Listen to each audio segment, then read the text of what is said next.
السلام عليكم. أعوذ بالله من الشيطان الرجيم. بسم الله الرحمن الرحيم. الحمد لله رب العالمين والصلاة والسلام على سيدنا محمد وآله وصحبه. فإن خير الكلام كتاب الله وخير الهدي هدي سيدنا محمد صلى الله عليه وسلم وشر الأمور محدثاتها وكل محدثة بدعة وكل بدعة ضلالة وكل ضلالة في النار.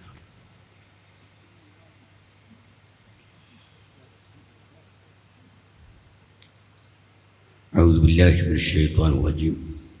بسم الله الرحمن الرحيم. فلا أقسم بمواقع النجوم وإنه لقسم لا تعلمون عظيم. إنه لقرآن كريم في كتاب مكنون لا يمسه إلا المطهرون تنزيل من رب العالمين أفبهذا الحديث أنتم مدهنون. ഏറ്റവും ബഹുമാനമുള്ള ഉസ്താദ് ബാഹുദ്ദീൻ അവറുകളെ, മഹാന്മാരായ പണ്ഡിതന്മാരെ, വിദ്യാർത്ഥികളെ, സഹോദരന്മാർ,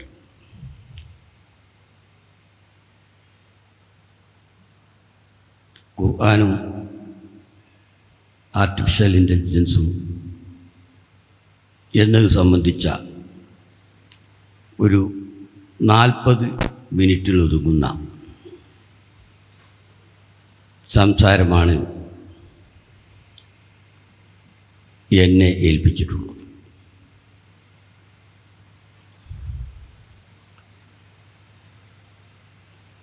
ഇത് വളരെ ചിന്താർഹമായ എന്നാൽ ഏറ്റവും നൂതനമായ ഒരു വിഷയമാണ് എന്ന് നമുക്കെല്ലാവർക്കും അറിയാം. ആർട്ടിഫിഷ്യൽ ഇൻ്റലിജൻസ് എന്ന പ്രയോഗം തന്നെ 1956 ആരംഭിച്ചിട്ടുള്ളത്.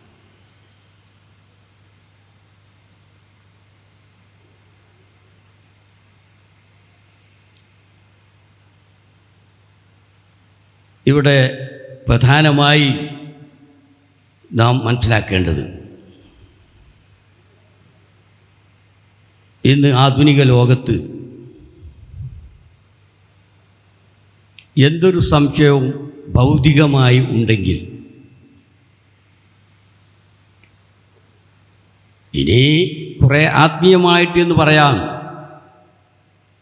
ഭൗതികമായും ആത്മീയമായും ഒക്കെ എന്തൊരു സംശയവുമുണ്ടെങ്കിൽ ഇന്ന് ഭൗതികന്മാർ അല്ലെങ്കിൽ പുതിയ തലമുറ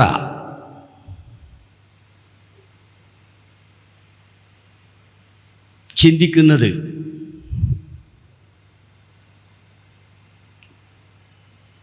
ചാറ്റ് GPT സംബന്ധിച്ചാണ്.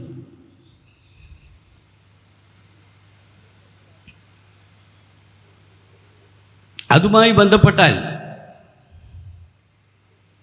എല്ലാ മറുപടിയും ലഭിക്കും. ഏത് വിഷയവും സംബന്ധിച്ച് വ്യക്തമായൊരു കാഴ്ചപ്പാട് ഉൾക്കൊള്ളാൻ കഴിയും എന്നാണ് ധാരണ. അമേരിക്കയിലെ സാൻ ഫ്രാൻസിസ്കോയിലാണ് ഇതിൻ്റെ ഏറ്റവും ഉയർന്ന കമ്പ്യൂട്ടറും സെർവറും ഉള്ളത്. അതാണ് ഇന്നത്തെ ലോകത്തിൻ്റെ ലൗഹുൽ മഹ്ഫൂസ്.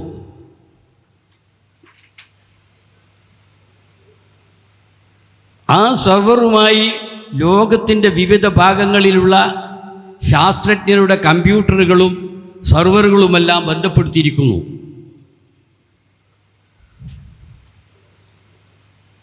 നാം ഒരു ചോദ്യം ഇവിടെ ഉന്നയിച്ചാൽ ആ ചോദ്യം നേരെ അടിസ്ഥാനപരമായിട്ടുള്ള ആ സെർവറിലേക്കും കമ്പ്യൂട്ടറിലേക്കും എത്തിച്ചേരും. അവിടെ നിന്നാണ് മറുപടി ലഭിക്കുന്നത്. ഈ മറ്റു സംവിധാനങ്ങളിലൂടെ അതാത് മേഖലകളിലുള്ളവർക്ക് അതിൻ്റെ മറുപടി ലഭിക്കും. ഇതിൻ്റെ അടിസ്ഥാനപരമായ ഒരു സംഗതി ഭൗതിക ശാസ്ത്രജ്ഞന്മാർ മനസ്സിലാക്കിയത് മനുഷ്യൻ്റെ ഹൃദയത്തിൻ്റെ പ്രവർത്തനത്തിൽ നിന്നാണ് എന്ന് ചിലർ പറയുന്നു.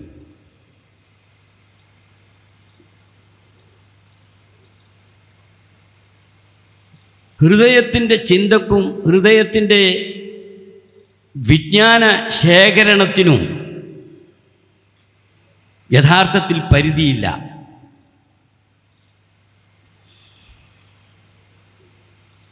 ഹൃദയത്തെ സംബന്ധിച്ചിടത്തോളം കണ്ണ്, കാത് തുടങ്ങിയ പഞ്ചേന്ദ്രിയങ്ങൾ ആവശ്യമില്ല.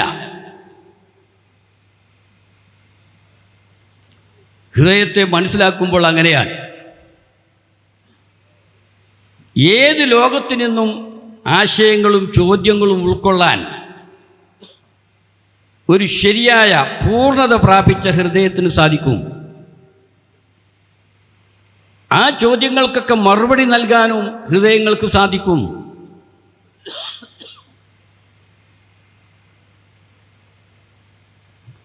ഒരു വിഷയത്തിൻ്റെ രൂപവും ഭാവവും,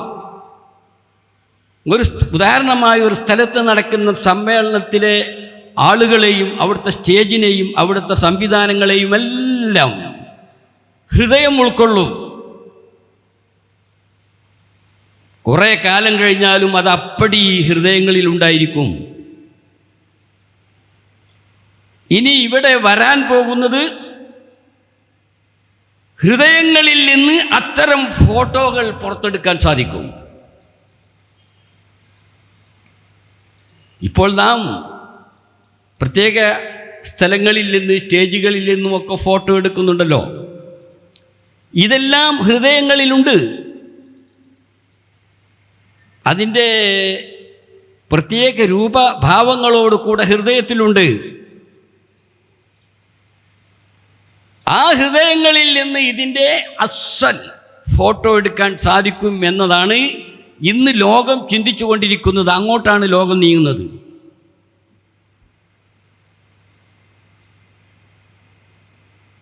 അപ്പം ആദ്യം ശാസ്ത്രജ്ഞന്മാർ വിലയിരുത്തിയത് ഹൃദയത്തെ സംബന്ധിച്ചിടത്തോളം ഉള്ള അവരുടെ വിവരത്തിൽ നിന്നാണ്. പ്രത്യേകിച്ച് ഖുർആനുമായി ബന്ധപ്പെട്ട, ഖുർആനിക പണ്ഡിതന്മാരുമായി ബന്ധപ്പെട്ട അവർ ഹൃദയത്തെ സംബന്ധിച്ച് ലോകത്തോട് പറഞ്ഞ ആ കാര്യങ്ങളാണ് ഇവരടിസ്ഥാനമാക്കിയത് എന്ന് മനസ്സിലാക്കാൻ സാധിക്കും.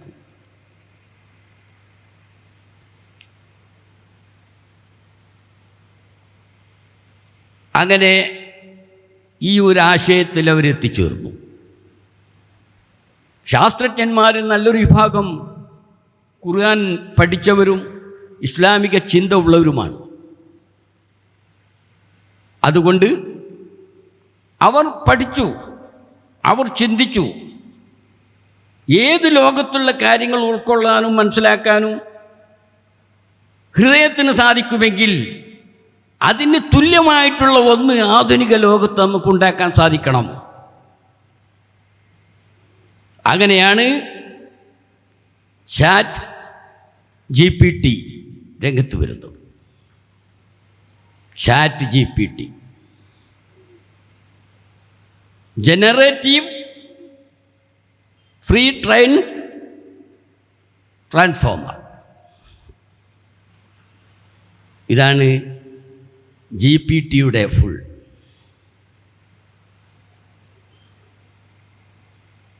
മനുഷ്യന് ആവശ്യമായ ജനകീയമായ കാര്യങ്ങൾ, ജനങ്ങൾ മനസ്സിലാക്കേണ്ട കാര്യങ്ങളെല്ലാം മുൻകൂട്ടി ഫ്രീ ട്രെയിൻ മുൻകൂട്ടി കൊടുക്കുക. അങ്ങനെയുള്ളൊരു ട്രാൻസ്ഫോമറാണ് ചാറ്റ് GPT എന്ന് പറയുന്നത്. ഹൃദയത്തിൽ എല്ലാ വിവരങ്ങളും ഉണ്ടല്ലോ. ആ ഹൃദയം ആവശ്യത്തിനനുസരിച്ച് അതിൻ്റെ ആ സംഗതികൾ നമ്മുടെ വാക്കിലൂടെയായി, നമ്മുടെ കണ്ണിലൂടെയായി ഒക്കെ പ്രകടിപ്പിക്കുന്നല്ലോ. ഇതാണ് ഈ ലോകം ഇന്ന് പ്രവർത്തിപ്പിക്കുന്ന ചാറ്റ്. എല്ലാവരോടും അവരുടെ ഒരു ശൈലി. ചാറ്റ് എന്ന് പറഞ്ഞാൽ പല അർത്ഥമുണ്ടല്ലോ. സമീപനം,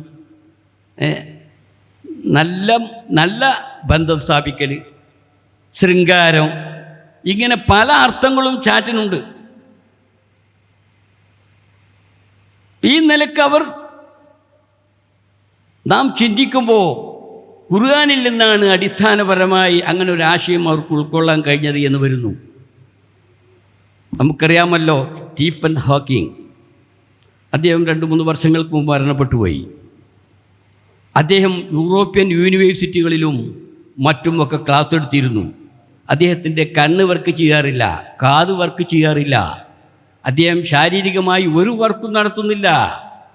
അദ്ദേഹം ക്ഷീണിതനായിരുന്നു, രോഗിയായിരുന്നു. പക്ഷേ അദ്ദേഹത്തിൻ്റെ ഹൃദയവുമായി ബന്ധപ്പെടുത്തിയാണ് കമ്പ്യൂട്ടറുകൾ, ഹൃദയവുമായി ബന്ധപ്പെടുത്തി ആ കമ്പ്യൂട്ടറാണ് ഈ പ്രസംഗങ്ങളെല്ലാം നടത്തിയിരുന്നത്. അത് നാം മനസ്സിലാക്കണം. യൂണിവേഴ്സിറ്റികളിൽ അദ്ദേഹം ക്ലാസ് എടുത്തിരുന്നു. ഏതാണ്ട് മരണം വരെ ക്ലാസ് എടുത്തിരുന്നു. അദ്ദേഹത്തിൻ്റെ ഹൃദയത്തെ കമ്പ്യൂട്ടറുമായി ബന്ധപ്പെടുത്തി ആ കമ്പ്യൂട്ടറാണ് ക്ലാസ്സുകൾ നടത്തിയിരുന്നത്. അതാണ് ഹൃദയം.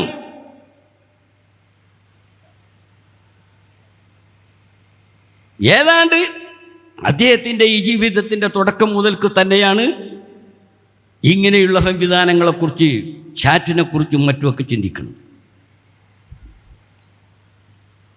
ഇവിടെ നാം മനസ്സിലാക്കേണ്ടത് ഹൃദയത്തിൻ്റെ പ്രത്യേകത ഖുർആൻ പറഞ്ഞതാണ്.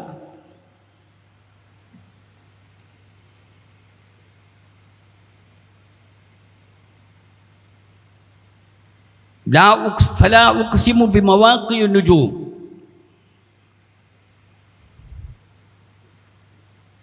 ഫലാ ഉഖ്സിമു ബിമവാഖിഇ നുജൂം വഇന്നഹു ലഖസമുൻ തഅലമൂന അലീം. നുജൂം എന്ന് പറഞ്ഞാൽ നക്ഷത്രമെന്ന് നാം സാധാരണ പറയും. ഖുർആൻ്റെ ഓരോ ആയത്തുകൾക്കും ഓരോ ഭാഗങ്ങൾക്കും നുജൂം എന്ന് പറയും. ഈ നുജൂമുകളാവുന്ന ഖുർആൻ്റെ ആശയങ്ങൾ, വാക്യങ്ങൾ, അത് ഇടയ്ക്കിടെ പ്രവാചകൻ കൈകാര്യം ചെയ്യുന്നു, മറ്റുള്ളവർ മനസ്സിലാക്കുന്നു. അത് മൗഖി, അത് സംഭവിക്കുന്നത് എവിടെയാണ്? ഹൃദയത്തിലാണ്. ഫലാ ഉഖ്സിമു ബിമവാഖിഇ നുജൂം വഇന്നഹു ലഖസമുൻ ലൗ തഅലമൂന അലീം ഇന്നഹു ലഖുർആനുൻ കരീം ഫീ കിതാബിൻ മക്നൂൻ.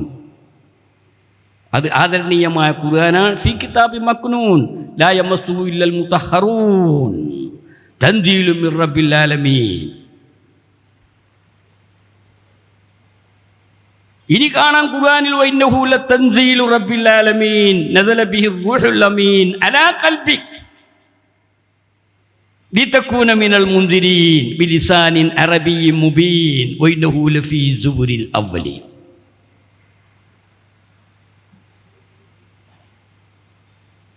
ഈ ഖുർആൻ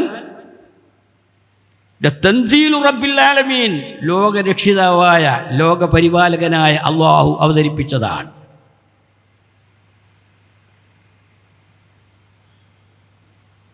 നസല ബിഹി റൂഹുൽ അമീൻ, പരിശുദ്ധാത്മാവാണ് അത് കൊണ്ടുവന്നത്.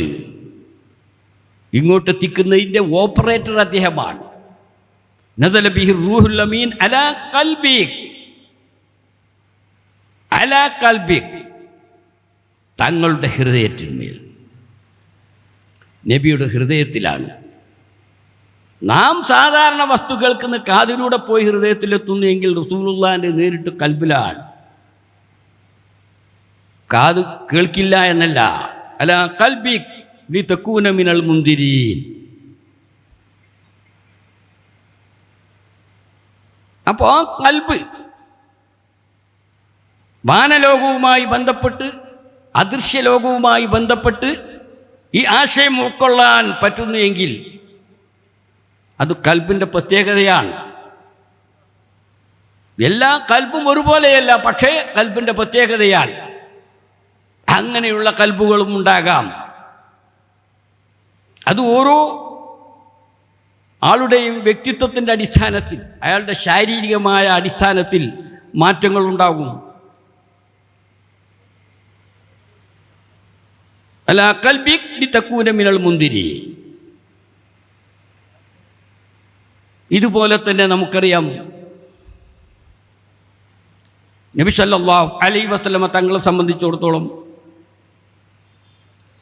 ഈ ഖുർആൻ ജിബ്രീൽ അലൈഹിസ്സലാം ഓതി കേൾപ്പിക്കുന്നതിൻ്റെ മുമ്പ് തന്നെ നബി സല്ലല്ലാഹു അലൈഹി വസല്ലമ തങ്ങൾക്ക് അല്ലാഹു തആല നൽകിയിരുന്നു. ജിബ്രീൽ ഓതി കേൾപ്പിക്കുന്നത് അതിൻ്റെ സമയത്താണ്. നേരെ മറിച്ച് കുന്തു നബിയും വആദം ബൈനൽ റൂഹി വൽ ജസദ് എന്നും മറ്റുമുള്ള അതിൽ ഞാൻ നബിയായിരുന്നു എന്നത്, നബി എന്ന് പറഞ്ഞാൽ വഹി ലഭിക്കണം എന്ന് പണ്ഡിതന്മാർ പറഞ്ഞത് കാണാം. അങ്ങനെയാണെങ്കിൽ കുന്തു നബി എന്ന് പറഞ്ഞാൽ അന്ന് തന്നെയുണ്ട് വഹി. നബി സല്ലല്ലാഹു അലൈഹി വസല്ലമ തങ്ങൾക്ക് നേരത്തെ തന്നെ വഹി ലഭിച്ചിരുന്നു. ഇപ്പോൾ മദ്യം ഹറാമാണ് എന്ന ആയത്ത് അവതരിക്കുന്നതിൻ്റെ മുമ്പ് ജനങ്ങളോട് പറയാൻ കൽപ്പിക്കപ്പെടുന്നതിന് മുമ്പ് തന്നെ റസൂലുള്ളാഹിക്ക് അത് അറിയുമായിരുന്നു, നബിയുടെ ഹൃദയത്തിലുണ്ടായിരുന്നു. അതാ വലാ തഅജൽ ബിൽ ഖുർആൻ ഖബ്ല അൻ യുഖ്ലാ ഇലൈക വഹ്യുഹു ഖുർആൻ പറഞ്ഞു. വലാ തഅജൽ ബിൽ ഖുർആൻ, ഖുർആൻ ധൃതി പിടിച്ച് നേരത്തെ നിങ്ങൾ ഓതേണ്ടതില്ല. ഖബ്ല അൻ യുഖ്ലാ ഇലൈക വഹ്യുഹു, അതിൻ്റെ സന്ദേശം അതിൻ്റെ സമയമായി എന്ന് പറയുക മതി. മദ്യം ഹറാമായിരുന്നു, ഹറാമായൊരു സമയമുണ്ട്. അതിൻ്റെ മുമ്പ് മദ്യം ഹറാമായിരുന്നു എന്ന് പറയുന്ന ഹറാമാക്കപ്പെട്ടിരിക്കുന്നു എന്ന സൂക്തം റസൂലുള്ളാഹിക്ക് അറിയാം. പക്ഷേ ജനങ്ങളോട് അത് ഓതേണ്ടത് അതിൻ്റെ സമയമായാലാണ്. വലാ തഅജൽ ബിൽ ഖുർആൻ ഖബ്ല അൻ യുഖ്ലാ ഇലൈക വഹ്യു വഖുർ റബ്ബി സിദ്നി ഇൽമാ, എനിക്ക് ഇൽമു വർദ്ധിപ്പിക്കണമേ എന്ന് പ്രാർത്ഥിക്കൂ. അപ്പം ഇതാണ് നബി സല്ലല്ലാഹു അലൈഹി വസല്ലമ തങ്ങളുടെ ഹൃദയം. ആ ഹൃദയത്തിൻ്റെ തുടർച്ചയിൽ ബൽ ഹുവ ആയാത്തും ബയ്യിനാത്തും ഫീ സുദൂരിൽ ലദീന ഊതുൽ ഇൽമ, ഖുർആനെ സംബന്ധിച്ചിടത്തോളം അല്ലാഹു പറഞ്ഞു ബൽ ഹുവ ആയാത്തും ബയ്യിനാത്തും ഫീ സുദൂരിൽ ലദീന ഊതുൽ ഇൽമ, ഇൽമു നൽകപ്പെട്ടവരുടെ ഹൃദയത്തിൽ അത് വ്യക്തമായ ദൃഷ്ടാന്തങ്ങളായിട്ടുള്ള സൂക്തങ്ങളാണ്. അത് നബിയോടടുത്ത അനുയായികൾ, അങ്ങനെ പഠിച്ച മഹാത്മാക്കൾ അവരുടെ ഹൃദയത്തെ സംബന്ധിച്ചിടത്തോളമാണ് പറയുന്നത്. ആ തുടർച്ചയിൽ പിന്നെ മറ്റുള്ളവർക്കും ലഭിക്കും. ബൽ ഹുവ ആയാത്തും ബയ്യിനാത്തും ഫീ സുദൂരിൽ ലദീന ഊതുൽ ഇൽമ.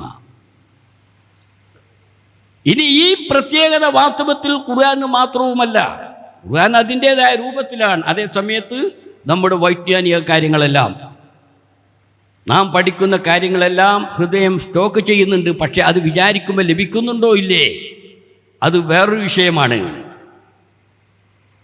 ഇതാണ് ഈ ഹൃദയത്തിൻ്റെ സംവിധാനമാണ് ചാറ്റ് GPT-യുടെ അടിസ്ഥാനപരമായ ചിന്ത.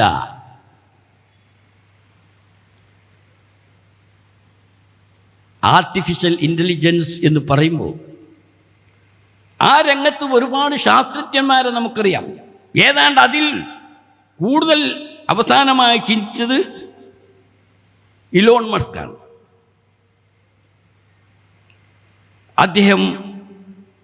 അദ്ദേഹത്തിൻ്റെ പ്രവർത്തന ഫലമായിട്ടാണ് ഈ ചാറ്റ് ഒക്കെ പുതിയ സംവിധാനം നിലവിൽ വന്നത്. അതിൻ്റെ കമ്പനി സ്ഥാപിച്ചു. അദാനി ഒരു കൊല്ലം കൊണ്ട് നേടിയ സാമ്പത്തിക ശേഷി ഇയാൾ ഒരാഴ്ച കൊണ്ട് നേടിയെന്ന. കാരണം ലോകത്ത് അദ്ദേഹത്തിൻ്റെ ആ നിരീക്ഷണത്തിൻ്റെ അടിസ്ഥാനത്തിലുള്ള പുതിയ സംവിധാനങ്ങളും അതിനുവേണ്ട ഓഫീസുകളും ഒക്കെ ഒരുക്കി ജനങ്ങൾ ആകർഷിച്ചു. സാമ്പത്തികമായി വമ്പിച്ച നേട്ടം അയാൾ ഉദ്ദേശിച്ചോ ഇല്ലേ എന്നറിയില്ല, സംഭവിച്ചു. ഈ വിഷയത്തിൽ ഏതാണ്ട് അവസാനമായിട്ട് നാം അദ്ദേഹത്തെയാണ് മനസ്സിലാക്കുന്നത്. ഈ 1956 ആർട്ടിഫിഷ്യൽ ഇൻ്റലിജൻസ്, അത് ആ പേര് നൽകിയ ശാസ്ത്രജ്ഞന്മാർ വേറെ ചിലരാണ്. അങ്ങനെ പലരും കടന്നു പോയിട്ടുണ്ട്. അവസാനമാണ്, ഏതാണ്ട് അവസാനമാണ് നമുക്ക് ഇവിടെ നാം മനസ്സിലാക്കേണ്ടത്, ഈ പറയുന്ന സംവിധാനങ്ങളൊന്നും ഇസ്ലാമിൻ്റെ മേലെ പോകില്ല. അള്ളാഹു ലോകത്തിന് അപ്പോൾ വേണ്ടത് ഇങ്ങനെ നൽകിക്കൊണ്ടിരിക്കുകയാണ്. അള്ളാഹു എന്നും ലോകത്തെ നിരീക്ഷിച്ചു കൊണ്ടിരിക്കുകയാണ്. അള്ളാഹുവിനെ സംബന്ധിച്ചിടത്തോളം ഒരു പ്രവൃത്തിക്കും അധ്വാനമില്ല. ബട്ടനമർത്തുന്ന അതിലേറെ വേഗത. ഇന്നമാ അംറുഹു ഇദാ അറാദ ശൈഅൻ അൻ യഖൂല ലഹു കുൻ ഫയകൂൻ. അല്ലാഹു ഉദ്ദേശിച്ചത് അത് അണുവായാലും ആനയായാലും, ഇദാ അറാദ ശൈഅൻ അൻ യഖൂല ലഹു കുൻ ഫയകൂൻ, എത്ര സമയത്തിനുള്ളിൽ ഉണ്ടാകണമെന്ന് വിചാരിച്ചാൽ അത്ര സമയത്തിനുള്ളിൽ ഉണ്ടാകും. അത് അല്ലാഹു വിചാരിക്കും പോലെയാണ്. ഇദാ അറാദ ശൈഅൻ അൻ യഖൂല ലഹു കുൻ ഫയകൂൻ സ്റ്റൈലാണത്. കുൻ ഫയകൂൻ, കുൻ എന്ന ഒരു സെക്കൻഡ് കൊണ്ട്, സെക്കൻഡും വേണ്ട, കുൻ ഫയകൂൻ. ഇന്നമാ അംറുഹു ഇദാ അറാദ ശൈഅൻ അൻ യഖൂല ലഹു കുൻ ഫയകൂൻ വമാ അംറുനാ ഇല്ലാ വാഹിദ കലംഹിൻ ബിൽ ബസർ. ഖുർആൻ പറഞ്ഞതാ, വമാ അംറുനാ ഇല്ലാ വാഹിദ കലംഹിൻ ബിൽ ബസർ. ഇമ വെട്ടുന്ന സമയം കൊണ്ട് കാര്യങ്ങൾ. അതാണ് നമ്മുടെ കൽപ്പന. നമ്മുടെ കൽപ്പനയ്ക്ക് കാത്തിരിക്കേണ്ട ആവശ്യമില്ല. അല്ലാഹ് പറഞ്ഞത് വേറൊരാൾ പാസ്സാക്കേണ്ട ആവശ്യമില്ല. വമാ അംറുനാ ഇല്ലാ വാഹിദ കലംഹിൻ ബിൽ ബസർ.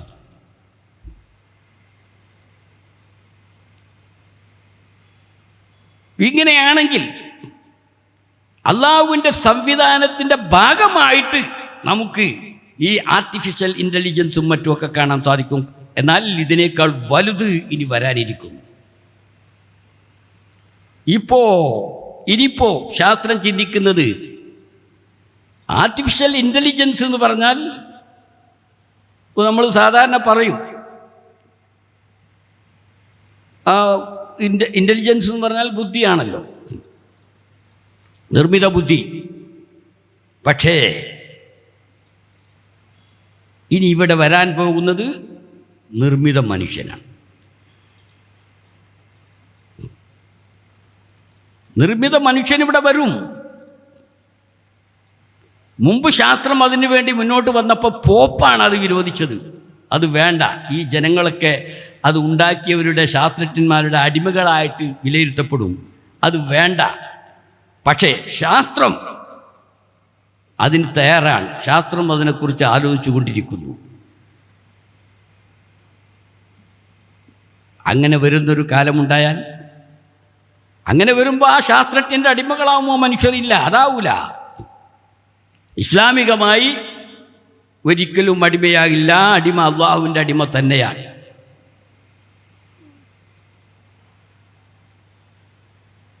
ഇപ്പോൾ ഒരാട്ടുംകുട്ടിയെ ഉണ്ടാക്കിയാൽ, ശാസ്ത്രജ്ഞനുണ്ടാക്കിയാൽ, ആ ആട്ടുംകുട്ടി ഈ ശാസ്ത്രജ്ഞൻ്റെ ഉടമയാണോ?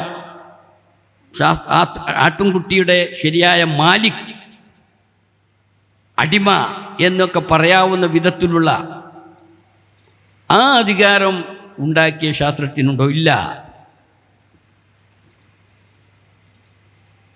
ഇതെല്ലാം ഇന്നത്തെ പണ്ഡിതന്മാർ ചർച്ച ചെയ്യുന്നുണ്ട്. കാരണം ലോകം ഇങ്ങനെ പുരോഗമിച്ചുകൊണ്ടിരിക്കുകയാണ്. ബട്ടൺ അമർത്തിയാൽ ഇവിടെ എല്ലാം സംഭവിക്കുന്ന അവസ്ഥയിലേക്കാണ് ലോകം നീങ്ങിക്കൊണ്ടിരിക്കുന്നത്. അങ്ങനെയൊക്കെ ആണെങ്കിലും മനുഷ്യൻ്റെ പരിധിയുണ്ട്. ഇപ്പോൾ ഈ ചാറ്റ് GPT എന്തിനും മറുപടി പറയുമല്ലോ, എന്തിനും മറുപടി പറയും. ചില മറുപടി കേൾക്കുമ്പോൾ നമുക്ക് അത്ഭുതം തോന്നും. എങ്ങനെയാണ് ഇത് ഇവരൊക്കെ ഈ പിന്നെ സെർവർ, ഈ കമ്പ്യൂട്ടർ എങ്ങനെയാണ് ഇതെല്ലാം കൈകാര്യം ചെയ്യുന്നത്? നമ്മുടെ നാട്ടിലൊരു കാര്യം ചോദിച്ചു നോക്കൂ, മറുപടി കിട്ടും. നമ്മുടെ ഒരു നേതാവിനെ കുറിച്ച് ചോദിച്ചു നോക്കൂ, മറുപടി കിട്ടും, മിക്കവാറും കിട്ടും. അതെങ്ങനെ കിട്ടും? അതാ ഞാൻ പറഞ്ഞത്. അമേരിക്കയിലാണ് ഇതിൻ്റെ കേന്ദ്രമെങ്കിലും അങ്ങോട്ട് ലോകത്തിൻ്റെ വിവിധ ഭാഗങ്ങളിൽ നിന്ന് ശാസ്ത്രജ്ഞന്മാർ ആശയങ്ങൾ കൊടുത്തുകൊണ്ടിരിക്കുകയാണ്. അവരെല്ലാം പഠിച്ചുകൊണ്ടിരിക്കുകയാണ്, എല്ലാം കൊടുത്തുകൊണ്ടിരിക്കുകയാണ്. എന്നാലോ ഒരു അവസാനത്തെ ഫത്വയായിട്ട്, അവസാനത്തെ ഒരു വിവരശേഖരമായിട്ട് കാണാൻ പറ്റില്ല. ഈ ആർട്ടിഫിഷ്യൽ ഇൻ്റലിജൻസ് സംബന്ധിച്ച് പിന്നെ ഞാൻ ആ പുസ്തകം എഴുതിയപ്പോൾ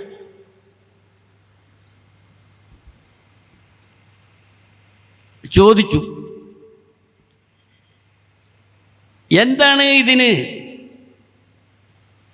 ഈ ആർട്ടിഫിഷ്യൽ ഇൻ്റലിജൻസ് എന്ന് പറയുമ്പോൾ അതിൻ്റെ അറബി ഭാഷയിൽ എന്താണ് അതിനെക്കുറിച്ച് പറയാൻ സാധിക്കുമോ? ഖുർആനിൽ അതിൻ്റെ വല്ല പരാമർശവുമുണ്ടോ എന്നാ ചോദ്യം. ഖുർആനിൽ വല്ല പരാമർശവുമുണ്ടോ എന്ന് ചോദിച്ചപ്പോൾ ഖുർആനിൽ അത് സംബന്ധിച്ചുള്ള പരാമർശമൊന്നുമില്ല എന്നാണ് പറഞ്ഞത്. അപ്പോൾ തിരിച്ചു ചോദിച്ചു, വസ്തനഅതുക ലിനഫ്സി, അള്ളാഹു മൂസാ നബി അലൈഹി ഇസ്ലാമോട് പറഞ്ഞല്ലോ. മൂസാ നബി പറഞ്ഞ അത്ഭുതങ്ങളുടെ ഒരു ലോകമാണ് മൂസാ നബി. അദ്ദേഹം ആ വടി താഴെ ഇട്ടാൽ അത് പാമ്പായി, വേറൊരാൾ താഴെ ഇട്ടാൽ അത് വടി തന്നെയായിരിക്കും. അദ്ദേഹം ആ വടി താഴെ ഇടണം, അപ്പോൾ അത് പാമ്പാകും. ആ പാമ്പിനെ അപ്പോൾ പരിശോധിച്ചാൽ അത് പാമ്പിൻ്റെ വർഗത്തിൽപ്പെട്ടത് തന്നെയാണ്, ഒരിക്കലും വടിയുടെ വർഗത്തിൽപ്പെട്ടതല്ല. അതാണ് നുബുവത്തിൻ്റെ അതുപോലെ മുജിദത്തിൻ്റെയും ഒക്കെ അത്ഭുതം. അപ്പോൾ മൂസാ നബി അലൈഹി ഇസ്ലാം ആ വടി താഴോട്ട് പാമ്പാകുന്നു. ഇതിനു വേണ്ടി പ്രത്യേകിച്ച് ഒരു ആർട്ടിഫിഷ്യൽ ഇൻ്റലിജൻസ് ആണ് യഥാർത്ഥത്തിൽ അള്ളാഹു മൂസാ നബിയിലൂടെ പ്രകടിപ്പിക്കുന്നത്. അദ്ദേഹം വടി താഴിട്ടാൽ അത് പാമ്പായി, തിരിച്ചു പിടിച്ചാൽ അത് വടിയായി. അത് സിഹിറല്ല എന്നാണ് അന്നത്തെ സിഹിർ പഠിച്ച എല്ലാവരും പറഞ്ഞത്. ഫിർഔൻ കൊണ്ടുവന്നല്ലോ മറ്റ് സിഹിറന്മാരെ, ഇത് സിഹിറാണ് എന്ന് വാദിക്കാനായി. അവർ അവസാനം പറഞ്ഞു, ഇത് സിഹിറല്ല, ഇത് സിഹിറിൻ്റെ വകുപ്പിലല്ല, ഇത് ദൈവികമായിട്ടുള്ള പ്രത്യേക ഒരു സംവിധാനമാണ്. അങ്ങനെ മൂസാ നബി അലൈഹി സ്വലാമിന് ഈ മുജിദത്തൊക്കെ തയ്യാറാക്കി കൊടുക്കുമ്പോൾ വടി, കൈ, ഇതെല്ലാം കാണിച്ചു കൊടുക്കുന്നതിൻ്റെ മുന്നോടിയായി അള്ളാഹു തആല പറഞ്ഞു, വസ്തനഅതുക ലിനഫ്സി. ഖുർആനിൽ കാണാം, വസ്തനഅതുക ലിനഫ്സി, മൂസേ എനിക്ക് വേണ്ടി നിങ്ങളെ ഞാൻ പ്രത്യേകം തയ്യാറാക്കിയിരിക്കുന്നു, ആർട്ടിഫിഷ്യലായിട്ട് പ്രത്യേകം നിങ്ങളെ തയ്യാറാക്കിയിരിക്കുന്നു. അങ്ങനെയാണ് പിന്നെ കമ്പ്യൂട്ടർ പറയുന്നത് എങ്കിൽ അസ്സകാഉൽ ഇസ്തിനാഇ എന്നതിനെക്കുറിച്ച് പറയാം. ആർട്ടിഫിഷ്യൽ ഇൻ്റലിജൻസിനെ സംബന്ധിച്ച് അസ്സകാഉൽ ഇസ്തിനാഇ, അസ്സകാ നല്ല കൂർമ്മതയുള്ള ബുദ്ധി, വെറും അക്കലല്ല, കൂർമ്മതയുള്ള ബുദ്ധി. അതുകൊണ്ടേ കാര്യം നടക്കും. അതാണല്ലോ നാം തഅലീമുൽ മുത്തഅല്ലിമിൽ ഇൽമു പഠിക്കാനുള്ള 6 കാര്യങ്ങൾ പറഞ്ഞപ്പോൾ സക്കാവുമ്പോൾ ഹിർസുൻ വസ്തിലാവുൻ, സക്കാ വെറും അക്കലല്ല, സക്കാ ബുദ്ധി കൂർമ്മത വേണം. അപ്പോൾ